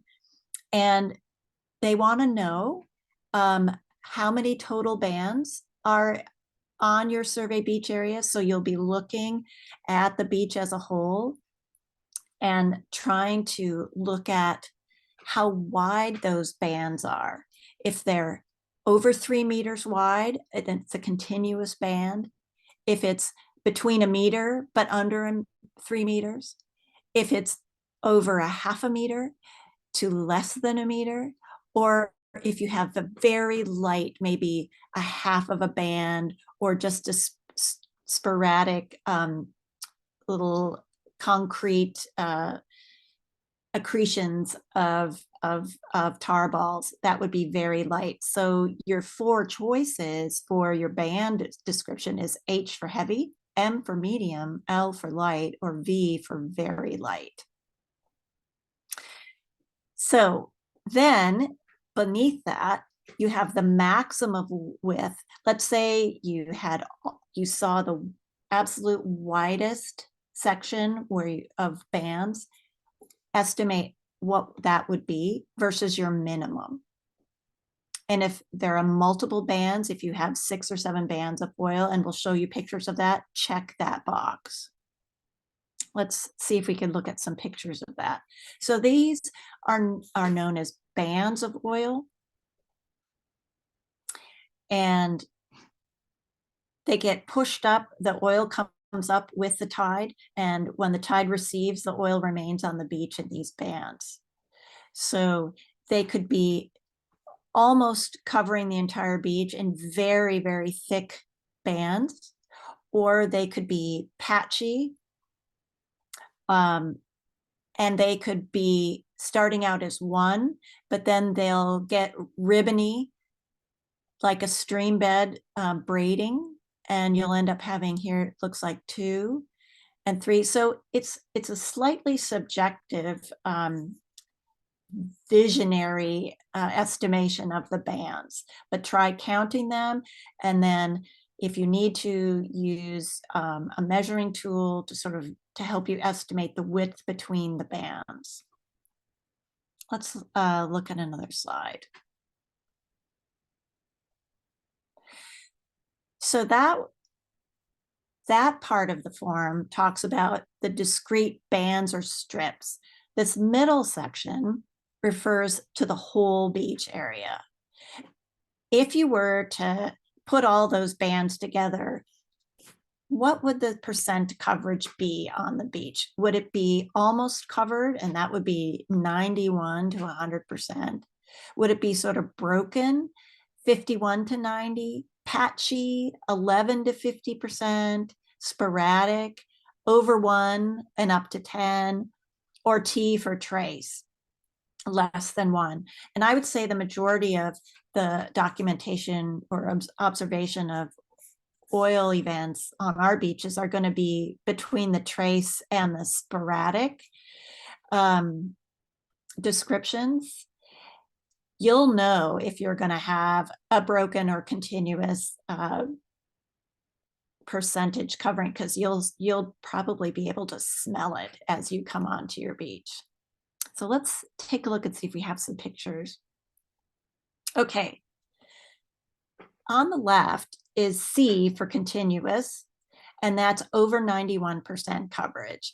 So if you look at this crescent of golden sands up here, that's what the unoiled sand looks like.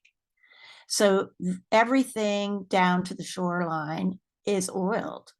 So this is black oil on a light sand beach, and that's what continuous coverage would look like. On the right is B for broken. If you have 51 to 90% coverage, you have patches of oil, but you do have unoiled sporadic sort of patches mixed in. Next slide. P for patchy is 11 to 50% coverage. So these again are these strips or bands of oil against a white sand beach face. Sporadic, again, compare it. It's tough to make the call between patchy and sporadic, in my opinion, but you could definitely see there's larger unoiled and more numerous unoiled patches in the sporadic coverage description. So this is just 1 to 10% coverage, S for sporadic. Next slide. So we've talked about the number of bands and how wide they are. We've talked about percent coverage of the entire beach area. And now we're going to go deep. And how thick is that oil covering the beach? And as you know, or as many of you know, that oil, once it has spilled, it changes, and it's known as weathering, and it has a different consistency as it weathers. And so we want to know what type it is and how thick it is. And the next two descriptors help us do that. So the thickness, it can be thick or a pool of oil, a standing pool of oil. It can be a film of oil, just like an oily film right at the surface of the water. It can be a mousse, sort of a pudding cover. It's thick like peanut butter, or moussey like a chocolate mousse, only not. And there's a couple of different types of coatings. So maybe the best way to talk about those is to look at pictures. On the left is PO for pooled oil. So this is very fresh oil. And here's a helpful shovel put in to show depth. And that would be if it's over a centimeter deep, you would call it a pool. CV is a covering. So this could be either fresh oil, liquid oil, or that chocolate mousse, anywhere from over 0.1 centimeters to less than a centimeter thick. Next slide. So these are the really thin coatings, and just a very light coating of oil, less than 0.1 centimeters. If you wanted to, you could scrape it off with your fingernail. Again, with the photo on the right shows a stain, and this is again a very light coating, but it has sort of adhered to the rocks, and you can't scrape it off with a fingernail. And this can often be left for a long time on a beach, so it's important to note how this stain changes over time. Next slide. And you've probably seen a film in a puddle in a parking lot where you have a transparent or iridescent sheen or oily film floating on water.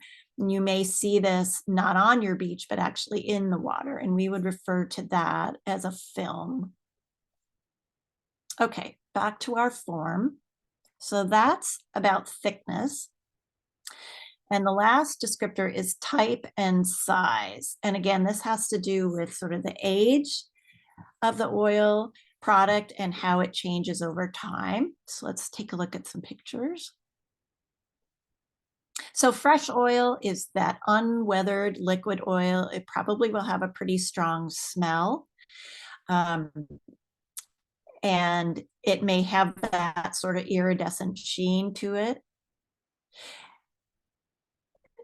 The mousse is emulsified. It's been whipped up by wave action, and it's coating the rocks here, and it could be sort of peanut buttery or chocolate mousse consistency. Next slide. Or you can have hardened oil product known as tar balls and tar patties. That's probably the most common oil product you'll find on your beach surveys.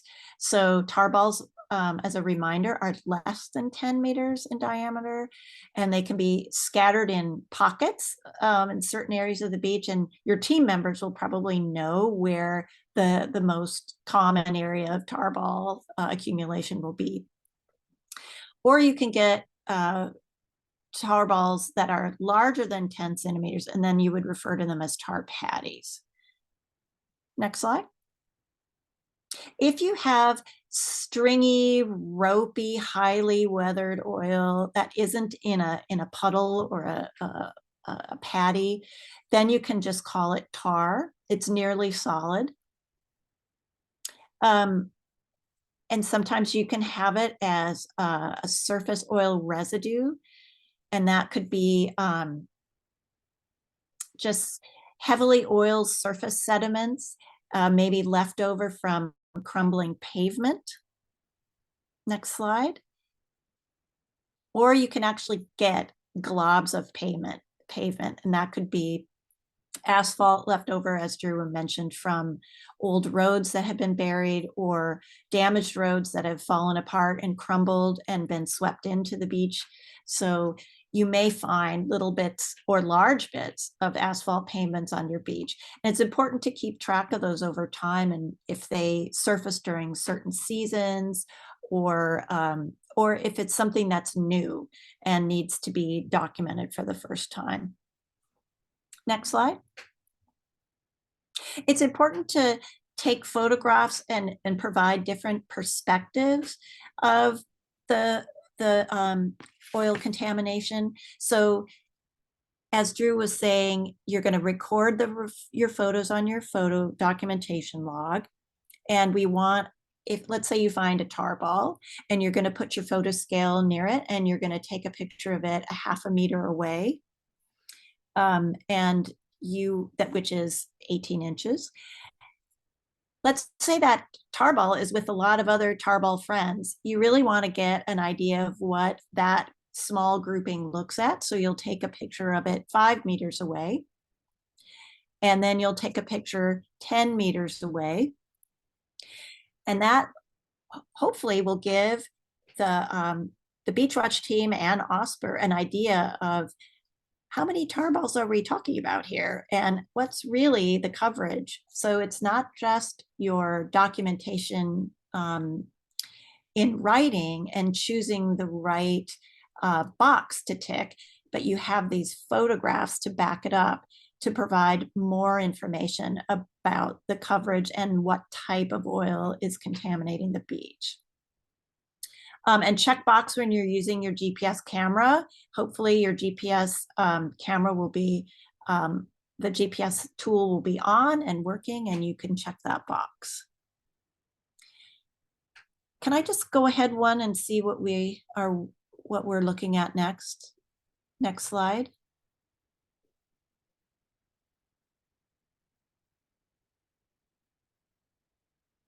So here's what a filled out form would look like. So we've got our beach number, date, and our page number.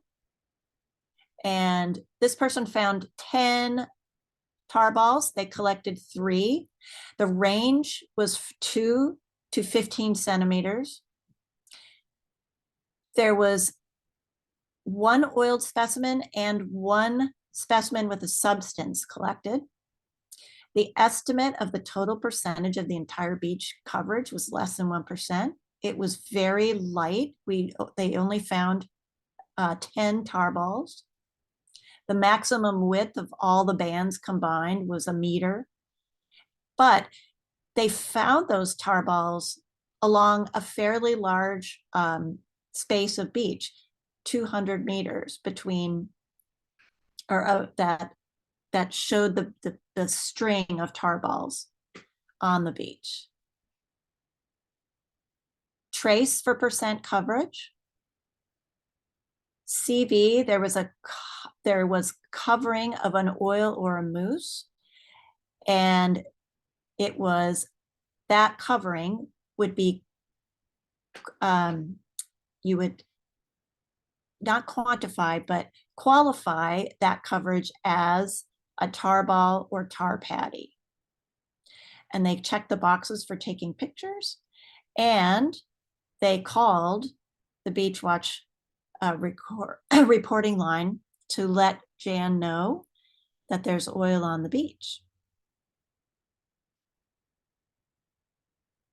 So you are delivering your chain of custody card, which has all of your tar balls and your specimen samples listed.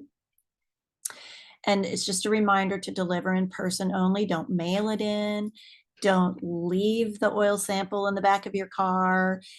You have to have a chain of custody signed, especially if you give it to another teammate to bring in. Call us if you need help filling it out. Call us if you need to make arrangements, because our office is not always open, or we're not always at the office. We work remotely, so it's important to call and not just sort of knock on the door at 991 Marine Drive. Let's say in the event you are unable to deliver the sample straight away in the next 24 to 36 hours, there's a storm or someone's out of town, you wrap your jar or your tin foil with aluminum foil, and then it's okay to put it inside a Ziploc bag. You can double bag it if you like. Put it in your freezer until transport can be arranged. And sometimes you can meet us at the office, or sometimes you can meet us in a different place, and we'll and bring your chain of custody card with you so that we can sign it in the presence of a staff member accepting the sample. Next slide. And I will say, can I just interject? Sure. That we have locations all over. So in San Mateo County, I'm in Half Moon Bay, so I'm happy to meet you, or you can come to my house and we can do the exchange. Kathy is out in Danville in the East Bay. She's also up in the North Mendocino County, as well as Kirsten is up there and the Sonoma Coast. And Kelly Kelly is in San Francisco. So if we will meet you somewhere in those zones. So it's important just to call and we'll make those arrangements. Sorry, Kathy. Thank you. No, thank you. And next slide. I think we're done. Oh, who are you going to call? 415-987-0412, the Beach Watch reporting line. Don't delay. Operators are standing by. Want to do questions at this point? Sure. Take a deep breath, people. The oil descriptor form is not always as straightforward and intuitive as we would like it to be. We use it rarely, thankfully. So don't get too in the weeds with it.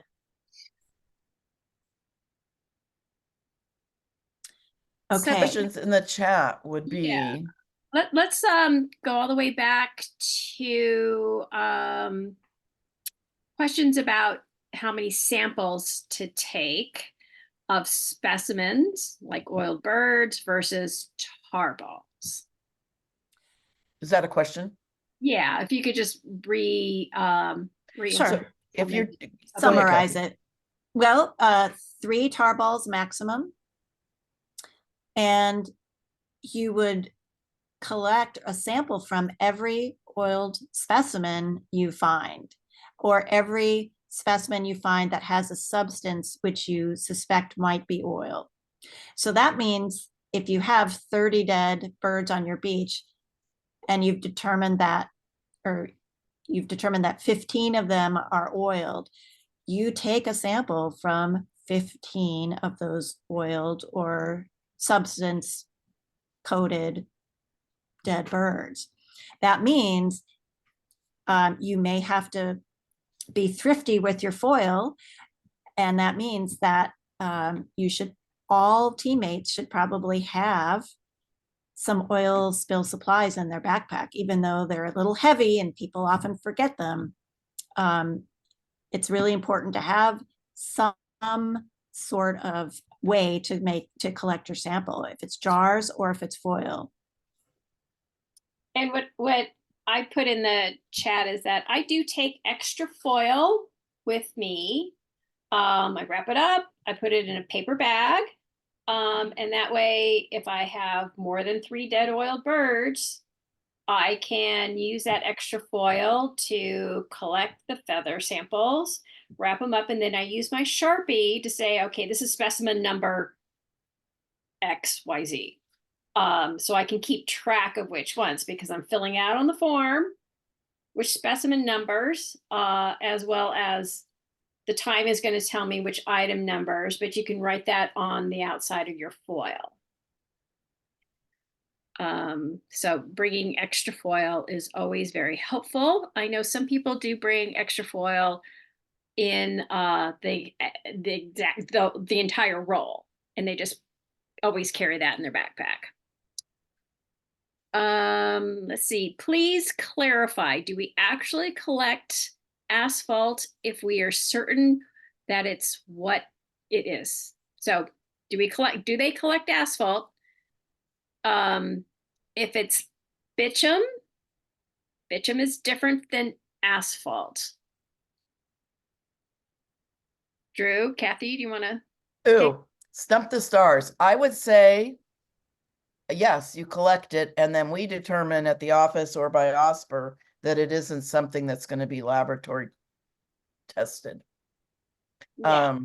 There are some beaches, like out at the Great Beach in Point Reyes, where it's a chronic, every time they go out, there's the same stuff. The people that have been out there are experienced, they know what to look for, and they don't collect it every time because it's hard and they just know what it is. But I would say at this stage of the game, you do collect it. And then we do chain of custody and we determine whether or not it goes to the lab or not. Would you say that's right, Jan? Yes, that's a good answer. Always collect when in doubt. It's great to be able to put it in a jar so we can see it without having to open it. But if we have to open it, we can always break that chain of custody and reestablish it. The staff knows how to do that, and it's legally defensible as long as it's all documented. So when in doubt, collect it. I think the question is about you're sure it's not oil, but it's one of those asphalt substances. Well, Drew, I like what you said. Yeah, at this stage of the game. Just making sure that it's clarified that at this stage of the game, we would prefer that you just don't assume that's what it is. And you make a sample. And then there are the few beaches that are the Great Beach in Point Reyes National Seashore in particular, where we work with those particular teams about the amount of tar balls and whether or not it's fresh sticky versus one of those buried old weather ones. So we will give you some specific instructions. Great. Okay. Let's see. There is another question from Scout. I realize it's not our responsibility as a beach wash volunteer to pick up tar balls or patties, but if there is only one, can we remove it? Well, if there's only one, you'll want to collect it. So yes, you would. If there's 5 and you collect 3, are you asking, should I pick up the other 2? Is that kind of what you were getting at? Yes, just, I mean, you know, if this stuff is left over and I've sampled, or if it's a patty and I've sampled a piece of it, can I dispose of the rest of it so it's not left on the beach? Well, you're not technically supposed to throw it in the trash. It's a hazardous thing. So you'd have to take it to a hazardous disposal place. My suggestion would be, you don't know what's going on other beaches. You might just have the light beach, but the beach down the way is hit heavily, and Coast Guard and OSPR are coming out to investigate what the source of this is. Okay, so leave it there. I would say leave it there. As much as it kind of like, you know, we want to clean our beaches, it's really, we're just there to collect the data. And we're not there to clean the beaches or enforce anything or, you know, be the wildlife savers. So I know we all want to do good, but the best thing you could do is just leave it in the rare instance that it's going on somewhere else and that it's going to be a part of an evidence thing you don't want to destroy. Plus the fact it's hazardous, you guys. And so, you know, if you have compromised immune systems, the handling and being around this stuff can be, you know, somewhat compromising to you. So be aware of what your situation is. You may have to just call us and say it's here and I can't pick it up because of my situation. Just want you to Thank you for the clarification. Thanks. Be aware. Thank you. Okay. And here's another question from Kay. Just one sample from each specimen, even if oil on multiple body parts. So I guess that gets to the amount of what's the amount that needs to go into a sample? Well, we used to call it a 50-cent piece. We don't know if anyone remembers what a 50-cent piece looks like, but I think it was, is it a 4-centimeter tuft of feathers? Drew, you can help me out, but yes, just one sample per specimen, please. Yeah. So if it's on multiple parts of that bird, you only need to take a clump of it. You know, if you need to make a clump from multiple parts, that's okay. You know, if it's just a little dot here, but there's a little quarter size over there, you can pull it from each part. Okay. Is there a way from the portal to see what oil has been found on our beach and approximate locations? That question's from Amber. Kirsten, yeah, happy to. No, actually, the oil information is not searchable by volunteers. I'm happy to provide an overview of seasonality. If oil lands on your beach, not all of our beaches have been oiled. And as far as locations on the beach, our survey data is, we would not be able to drill down to locations. However, seasoned alternate team members would be the best source of information for that information. So feel free to reach out. But I can tell you the big beaches in Point Reyes, both on the North Shore and South Shore, those are places that catch oil pretty regularly. Yeah, there's a number of places, so feel free to reach out and I'm happy to answer that. Okay, and then we have a question from Babs, and David will get to your raised hand in a second. Babs, do you provide the glass jars, or could we use clean jars with metal lids? No. We provide the glass jars. And so please use what you need and then let us know when you need more and we'll get them to you. And we have two sizes, really small ones and sort of, I would say jam jar size. And you are going to get that a sample of those glass jars in your oil bags at the end of training. You get a complimentary party favor oil spill collection bag.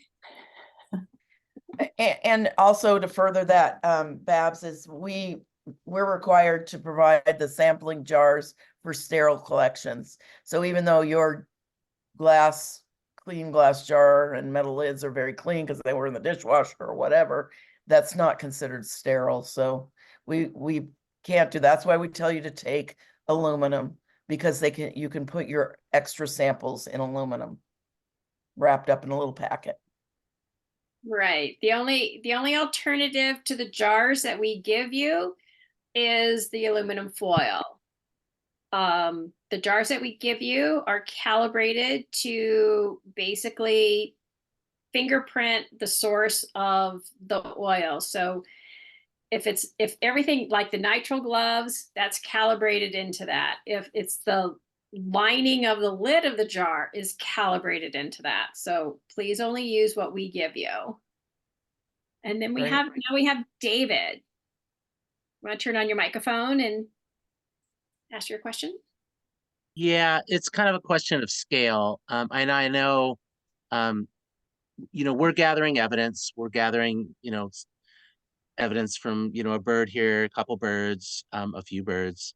And at what point, like you were showing us some pictures that look like almost like a massive oil spill where they would close the beach and it would be significant. I mean, at what point do you see something or an event that's like, oh, this is really bad. And you don't start like, okay, I'm going to take a little sample here and a little sample there, where it's like, oh no, I just need to call this because it's a hazard. I mean, it's actually Right. You're so right. what point do you kind of do that? And I know that doesn't happen often. It would make the news, hopefully, but yeah. Well, to be honest, sometimes we are the first people out there and we see like, oh, this looks really nasty. I think at that point, you make the call to go call the Beach Watch hotline or Beach Watch reporting line and say, I'm down here on, Brazil Beach, and it looks like there's a major something happening. Should I be worried about it? You can smell the oil in the air, you smell it, you see there's some dead birds or, some sick birds, you see bands of oil. It's not just like a simple little, there's a tar ball. It's, something going on like you're describing. And that, I think, common sense would say, go call, because maybe nobody's seen this yet and there's something major going on. Yeah, I was looking at the oil descriptor form and I was thinking anything over patchy, anything over 10%, I would feel like this was a sketchy situation and not normal. So I would call the Beach Watch reporting line, and I would call it several times to I would call the area manager too. Yeah, get a hold of someone in person to just to make sure that they knew what was happening in real time. So on that note, let's get to the next section and we can explain some of the hot zones and closures and what you should be doing. And I also wanted to follow up with the fact that if you see an oiled live animal or bird, you don't stop your survey to go respond to that animal. You do that after your survey. I know a lot of us are kind-hearted and want to get to that, but that is not a situation where you would stop your survey to go rescue that bird by calling. You could call right there, but you're not going to go and leave and come back and do the survey. But if you smell a lot of oil and you see a lot of things related to oiling on the beach, then I would say call the Beach Watch reporting line right away. Okay. Drew, just a time check. It is Okay, Drew, 8:15. is it Okay. back to Okay. you? Rapid fire. Here we go. So going further in, oh, that terrible pixelated picture. Going further in discussing what you can do in the event of an oiling event. You know, we responded to the Costco Busan, many of you might remember, in 2007. That oiled a lot of our beaches. We had a lot of dead wildlife. We had a lot of live wildlife that was oiled, and it ranged a wide area of the Beach Watch area. And what happens in something like that is that, you know, the powers that be come, it's not national marine sanctuaries alone. It's, you know, we have a lot of state agencies that are and national agencies that are responsible for the habitats of the marine environment. So, you know, besides the Coast Guard getting involved and the National Marine Sanctuaries getting involved, we have other agencies that are responsible. And at a time of an oiling event, such as Costco Busan, or even just a small beach being soiled, all these agencies work together to document, collect evidence, and restore the natural habitat. So you'll hear us talking about the CDFW, the California Department of Fish and Wildlife, or OSPR. So much so that I don't even remember the name. It's the Office of Spill Prevention and Response. It's a California agency that is responsible for the OWCN, which is the Oiled Wildlife Care Network. And OWCN, we work hand in hand in terms of in an oil spill, and they will request volunteers if they're properly trained, and they love Beach Watch volunteers who are have taken the prerequisites and are properly trained to go out to these zones of heavy contamination. So these are the acronyms I'm going to be floating around in the next couple of minutes. So OWCN, Oiled Wildlife Care Network, is set up primarily to respond. Their responsibility by the state is to take care of oiled wildlife. Doesn't matter where in the state. It can be in Fresno, it can be up in Tahoe, it can be down on the coast. When an oil spill is activated by OSPR, or by California Fish and Wildlife, say there's an oil spill, OWCN is activated.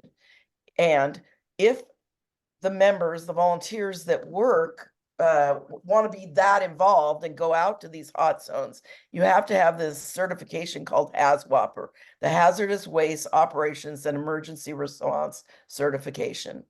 So what happens is that, whoops, I didn't fix the slide. CFW, the California Department of Fish and Wildlife, tells OSPR, we got a situation. And OSPR says, okay, Beach Watch is out there collecting oil samples, but it looks like it's a serious, and we're hearing about their oil samples, but it's a serious enough event. We want the OWCN, the Oil Wildlife Care Network, to open up, to set up a center, a response, or open their center in Cordelia. And we want to start taking in oiled live wildlife. That's the activation. If you are trained by OWCN and your Beach Watch, there's ways you can get more involved in the cleanup and the response to the wildlife. So OWCN is set up. There'll be an emergency volunteer center closer to wherever the oil spill is. So, for example, when the Santa Barbara, Huntington Beach spills were happening in Southern California, local responding agencies down there are a part of OWCN. They opened up response centers. OWCN sent down responders to help with the oiled wildlife, to do field processing, and to do rescue and restoration. Beach Watch, from that point, may or may not be called in, and they will only call our beach watchers that are active OWCN members, which some of you might already be if you work at IBR. So what this means for Beach Watch, where you're going to be graduating next year and be a Beach Watch next week and be a Beach Watch volunteer next year, there's more training. No, next week.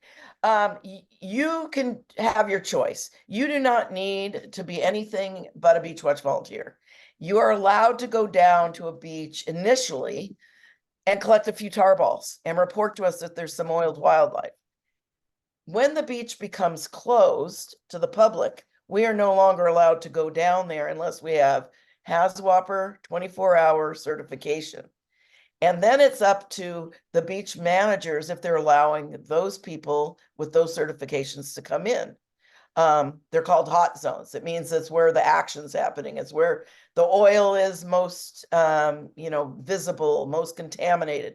The beach is most contaminated. So if you're beach watch trained and you have HAZWOPER 24, you're more than likely to be on our call list to say, hey, an incident command situation with the state California Department of Fish and Wildlife or the Coast Guard has been established. Only certain people are allowed to go down to the beach to do data collection, recovery, that kind of thing. But your HAZWOPER 24. So we're having a team of, we're going to survey 10 beaches the next 10 days at dawn. And would you be able to go? It might not be your own beach. It might be, hey, can you go up here? Can you do that? But we need volunteers to go do these very critical dawn surveys. So if you're HAZWOPER trained, we can send you out to do that kind of survey. If you want to do the wildlife recovery, or where you're going down to the beach and helping catch birds that are oiled to take them to a triage center, you would need to also participate in the OWCN membership training, which is you have to take a 2 or 3 prerequisite webinars plus do some field training with them. But having that training, your Beach Watch, your HAZWOPER 24, and your OWCN training, you can go in the hot zones and you will be able to go be part of an OWCN field team. So as far as HAZWOPER goes, it's this hazardous waste operations and emergency response. It's an OSHA, department safety learning modules, and they're like 40 hours, 24 hours. I think there's an 8-hour and there's a 4-hour. The 24-hour is what it says, 8 hours, 3 days worth of training where you learn the basics of hazardous materials, hazardous sites, hazardous warnings. You learn, safety techniques and what it's like to be exposed to hazardous materials. I mean, they don't give you hazardous materials, they tell you what can happen. And it's a safety and awareness program. It's quite interesting and it's quite boring at times, but it's worth that 8-hour commitment. And then after that, you only have to renew once a year for 8 hours. And if you're a member of OWCN, and I sound like I'm selling this, but I'm not. If you're a member of OWCN, you can take their 8-hour program, which actually only takes 2.5 hours to do. And it's all around oiled wildlife versus the technical industry HAZWOPER 8 hours that takes 8 hours, and it's about industry response. So that's one thing. If you're interested in HAZWOPER, we encourage you to also become the OWCN member so that you can take their 8-hour refresher every year. So HAZWOPER is not mandatory. It will allow you as a beach watcher to assist in a hot zone for surveying and collection. It will enable you to participate in other OWCN trainings. And you also need to take that 8-hour refresher. Drew, this is a 5-minute reminder. Right. Okay. So here's the Oiled OWCN network. It is a series of 40 different member organizations. Greater Fairlawns Association is one of them. Most of them are animal facilities like zoos and the Marine Mammal Center and all up and down the state. OWCN is operated out of UC Davis. They do a lot of research, they do a lot of technical development, and they are responsible for recovery and the transport of all wildlife, oiled wildlife. So I think I've gone over this already. OWCN is a great organization. I encourage you to look at their website. There's, 1,000 volunteers. We have probably 20 to 24 of our Beach Watch volunteers are OWCN and HAZWOPER trained. Oh, look at that. Questions. Okay, so remember, you don't have to do this. If you want to get more involved in oil spills and wildlife recovery, then it's a HAZWOPER 24 training. We often have it at our own office. It's free. Coast Guard comes out and trains. I think we're looking at having one later this year or maybe next year. We don't have them all the time. I'll get more information to you when that develops. And then becoming a member at OWCN, you'll be a member of Greater Farallones Association and also OWCN. Okay, any questions? Drew, I think we need to Go. move on to wrap up. We'll just have 2 minutes. All right, here we go. All right, Kathy, you want to do this? I can. Okay. So at Cal Academy, you received a beautiful oil spill homework packet put together by Kirsten. You should have a 2-page oil practical with a scenario to read and 4 questions to answer. You should have an evidence label, an oil descriptor form, a chain of custody card, which is that yellowish cardstock, and a Beach Watch monitoring form, which is also the page 1 or dead form. So this I took directly from the practical page. These are the instructions how to fill out or how to do your homework. And you're just simulating what it would be like to actually label a specimen or a tar ball that you've collected, how to fill out a chain of custody form for the samples that you've collected, and then how you would fill out your dead form. And then don't forget there's 4 protocol questions at the bottom of that oil practical page. Next slide. So please bring all of that homework with you when you come to class, when we get to see you on the 13th of April. So anyway, this is what is part of that packet.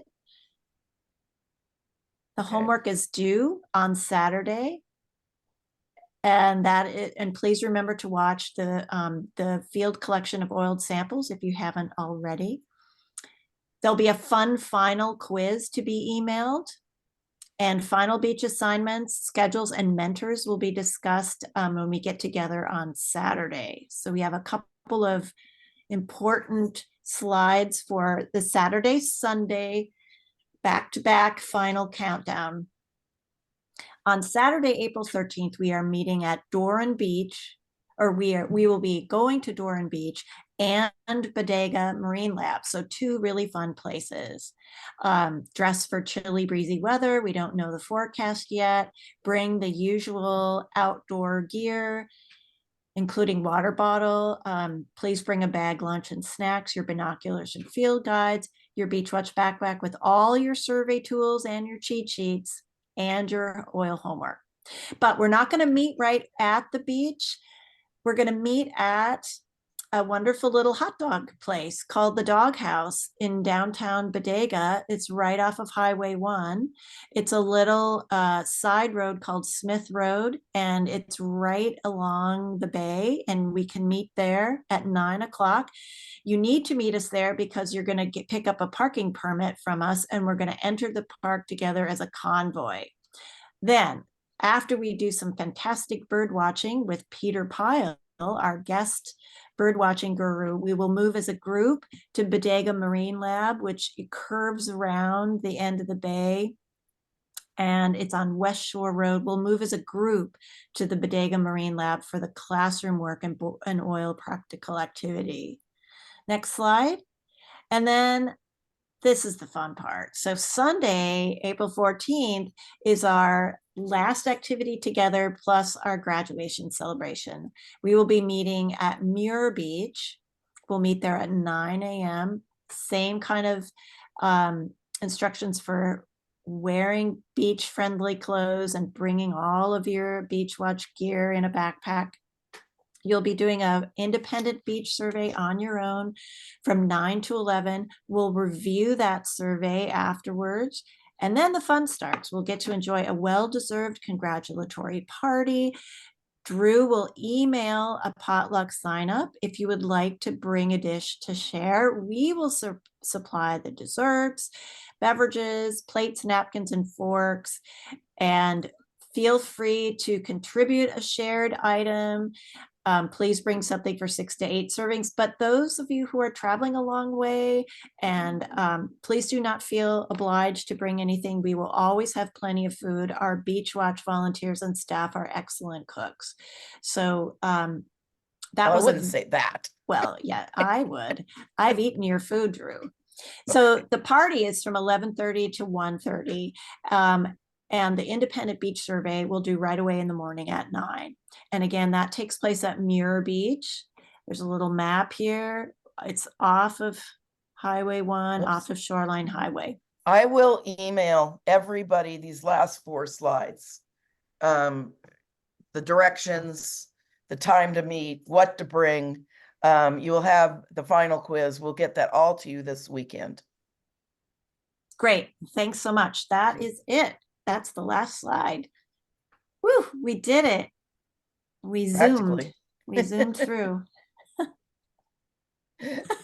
Thank you, everyone, for joining. Thank you, presenters tonight. And Yeah. if anybody wants to stand for a few minutes and tell us about how their beach is going, I'm all ears. And any But last minute feel- questions, I'm right here. Feel free to sign on. Hope we didn't confuse anybody and you're still excited to be a part of our community. Nope, you did great. Amber, I know there was a question we didn't address of yours, and that was about seeing a sheen on oil in estuarine environments. I'm trying to Right, find Sarah. it. Right, Sarah. Especially, Yeah.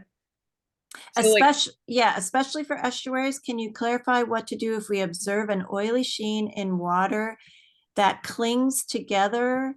And I just lost basically, I think yes. it's petroleum. And it's, the tide's out. There's Right, like Troy, are you staying? So you're definitely going to want to give us a call. We've not trained you in water sample collection, but you're going to want to report that to us right away, and we will follow the appropriate reporting channels.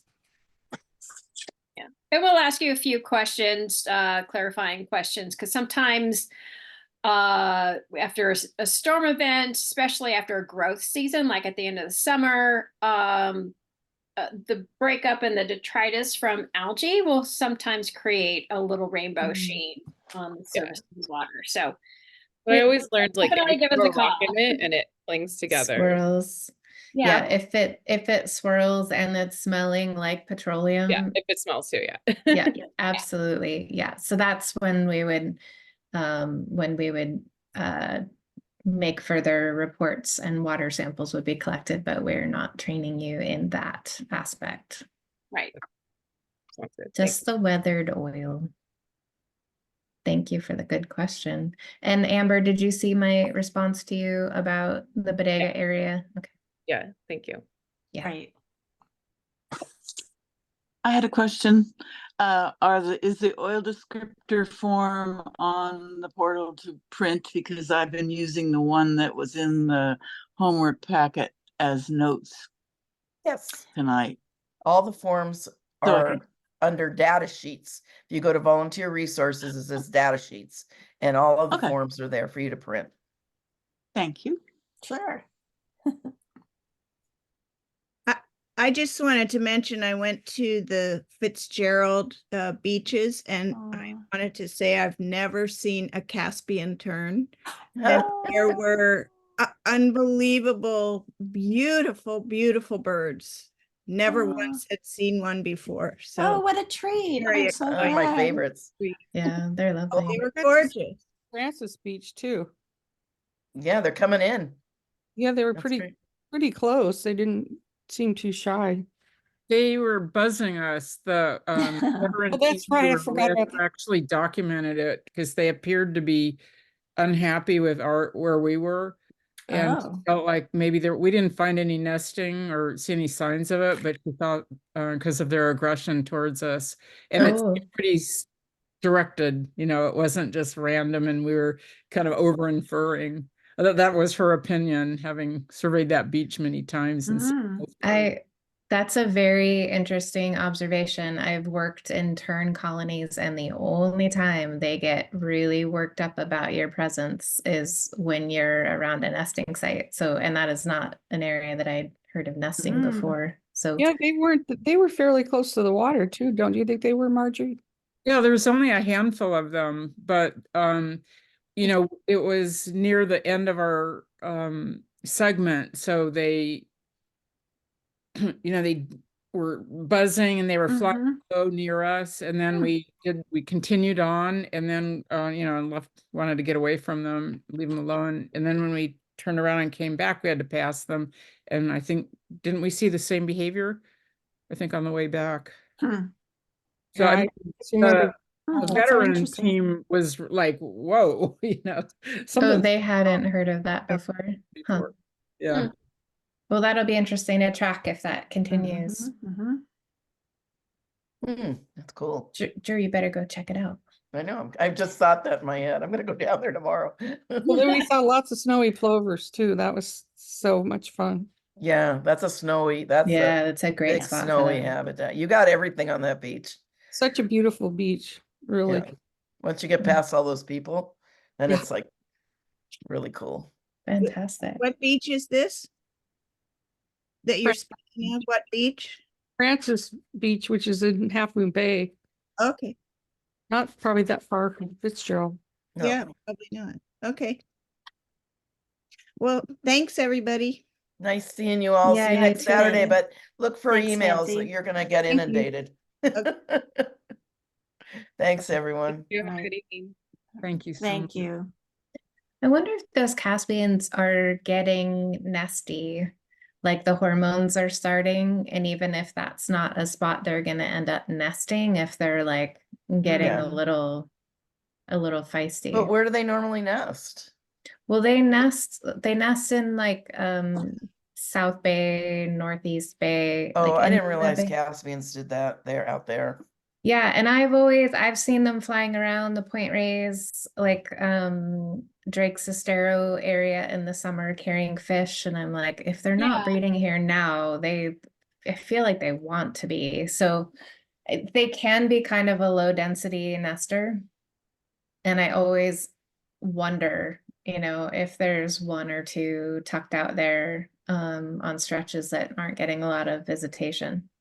Oh, that would be perfect habitat right at Pillarcitos Creek there for them. Or Parisma Creek that comes right out there, Pillarcitos.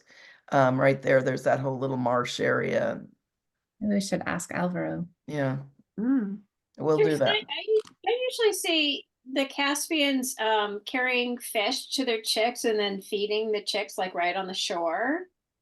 But I usually see that a little bit later in the year, and the chicks are usually almost as large as the adults. But I haven't They seen carry it. for their mate as well, though. Oh no, these So- are definitely looking chick looking animals. Yeah, no, but just in general, they will carry early in the summer as like a Yeah. look, I can provide kind of thing. Well, another All right. successful evening and the last one. Congratulations, everyone. Yeah, I can't believe it. It'll be Amazing. super fun to be out in the field. Yeah. All Good right, night. shall we wind it down? Thanks. That's been a great, just wonderful interval of teaching and learning. Thank you so much for all these wonderful. Margie, you're gonna come, are you coming to the party? Well, I thought you were trying to sort of have a small group bonding, and I'm sort of like, Oh, no, I you're part of it. No. You're I absolutely sort of welcome. feel like let them do, let everybody, No, but You got help, you but Yeah. you are You come to the invited. party. Come You're to the park. invited if you would like to be there. Oh, sweet. Okay, I'll think of something to make. Yeah, there you That'd go. be great to see you. Yeah. It's a treat to have you in the class. We have some good concha down here. You probably have it all over the Bay Area, but I just discovered it in San Jose. You know, concha, those puff, Mexican kind of puff. There's pastry. Mm, I Mm. love those. Yeah, me too. yeah. There you go. I have to bring it. All right. All right. All right. Talk to you Marjorie. later. We'll Nice see seeing you. everyone. Good Kathy, what night. time you go in the office tomorrow? I think I'm gonna wait till the metering lights go off.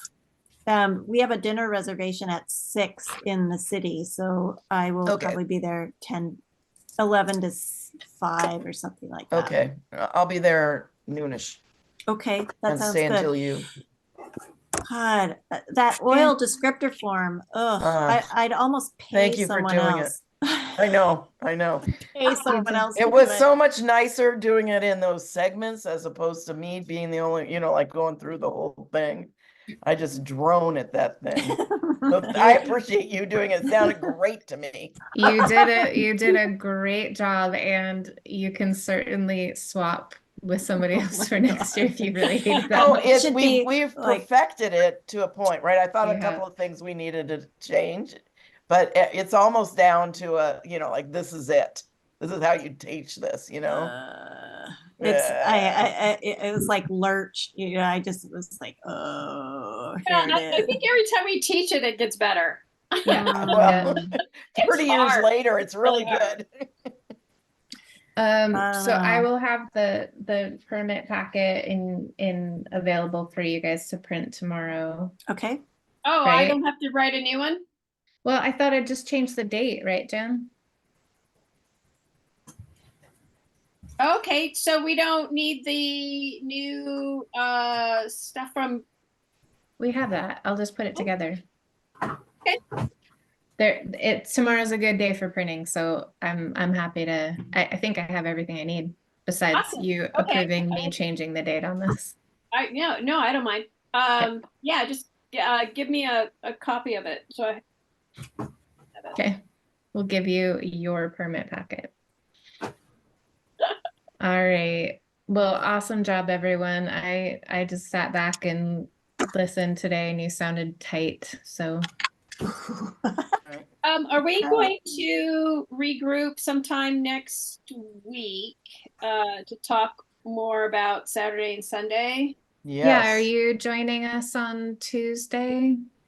I can join you on Tuesday. I'm not. Great. Well, that's the plan then. Okay. Yeah. We'll talk then. Okay.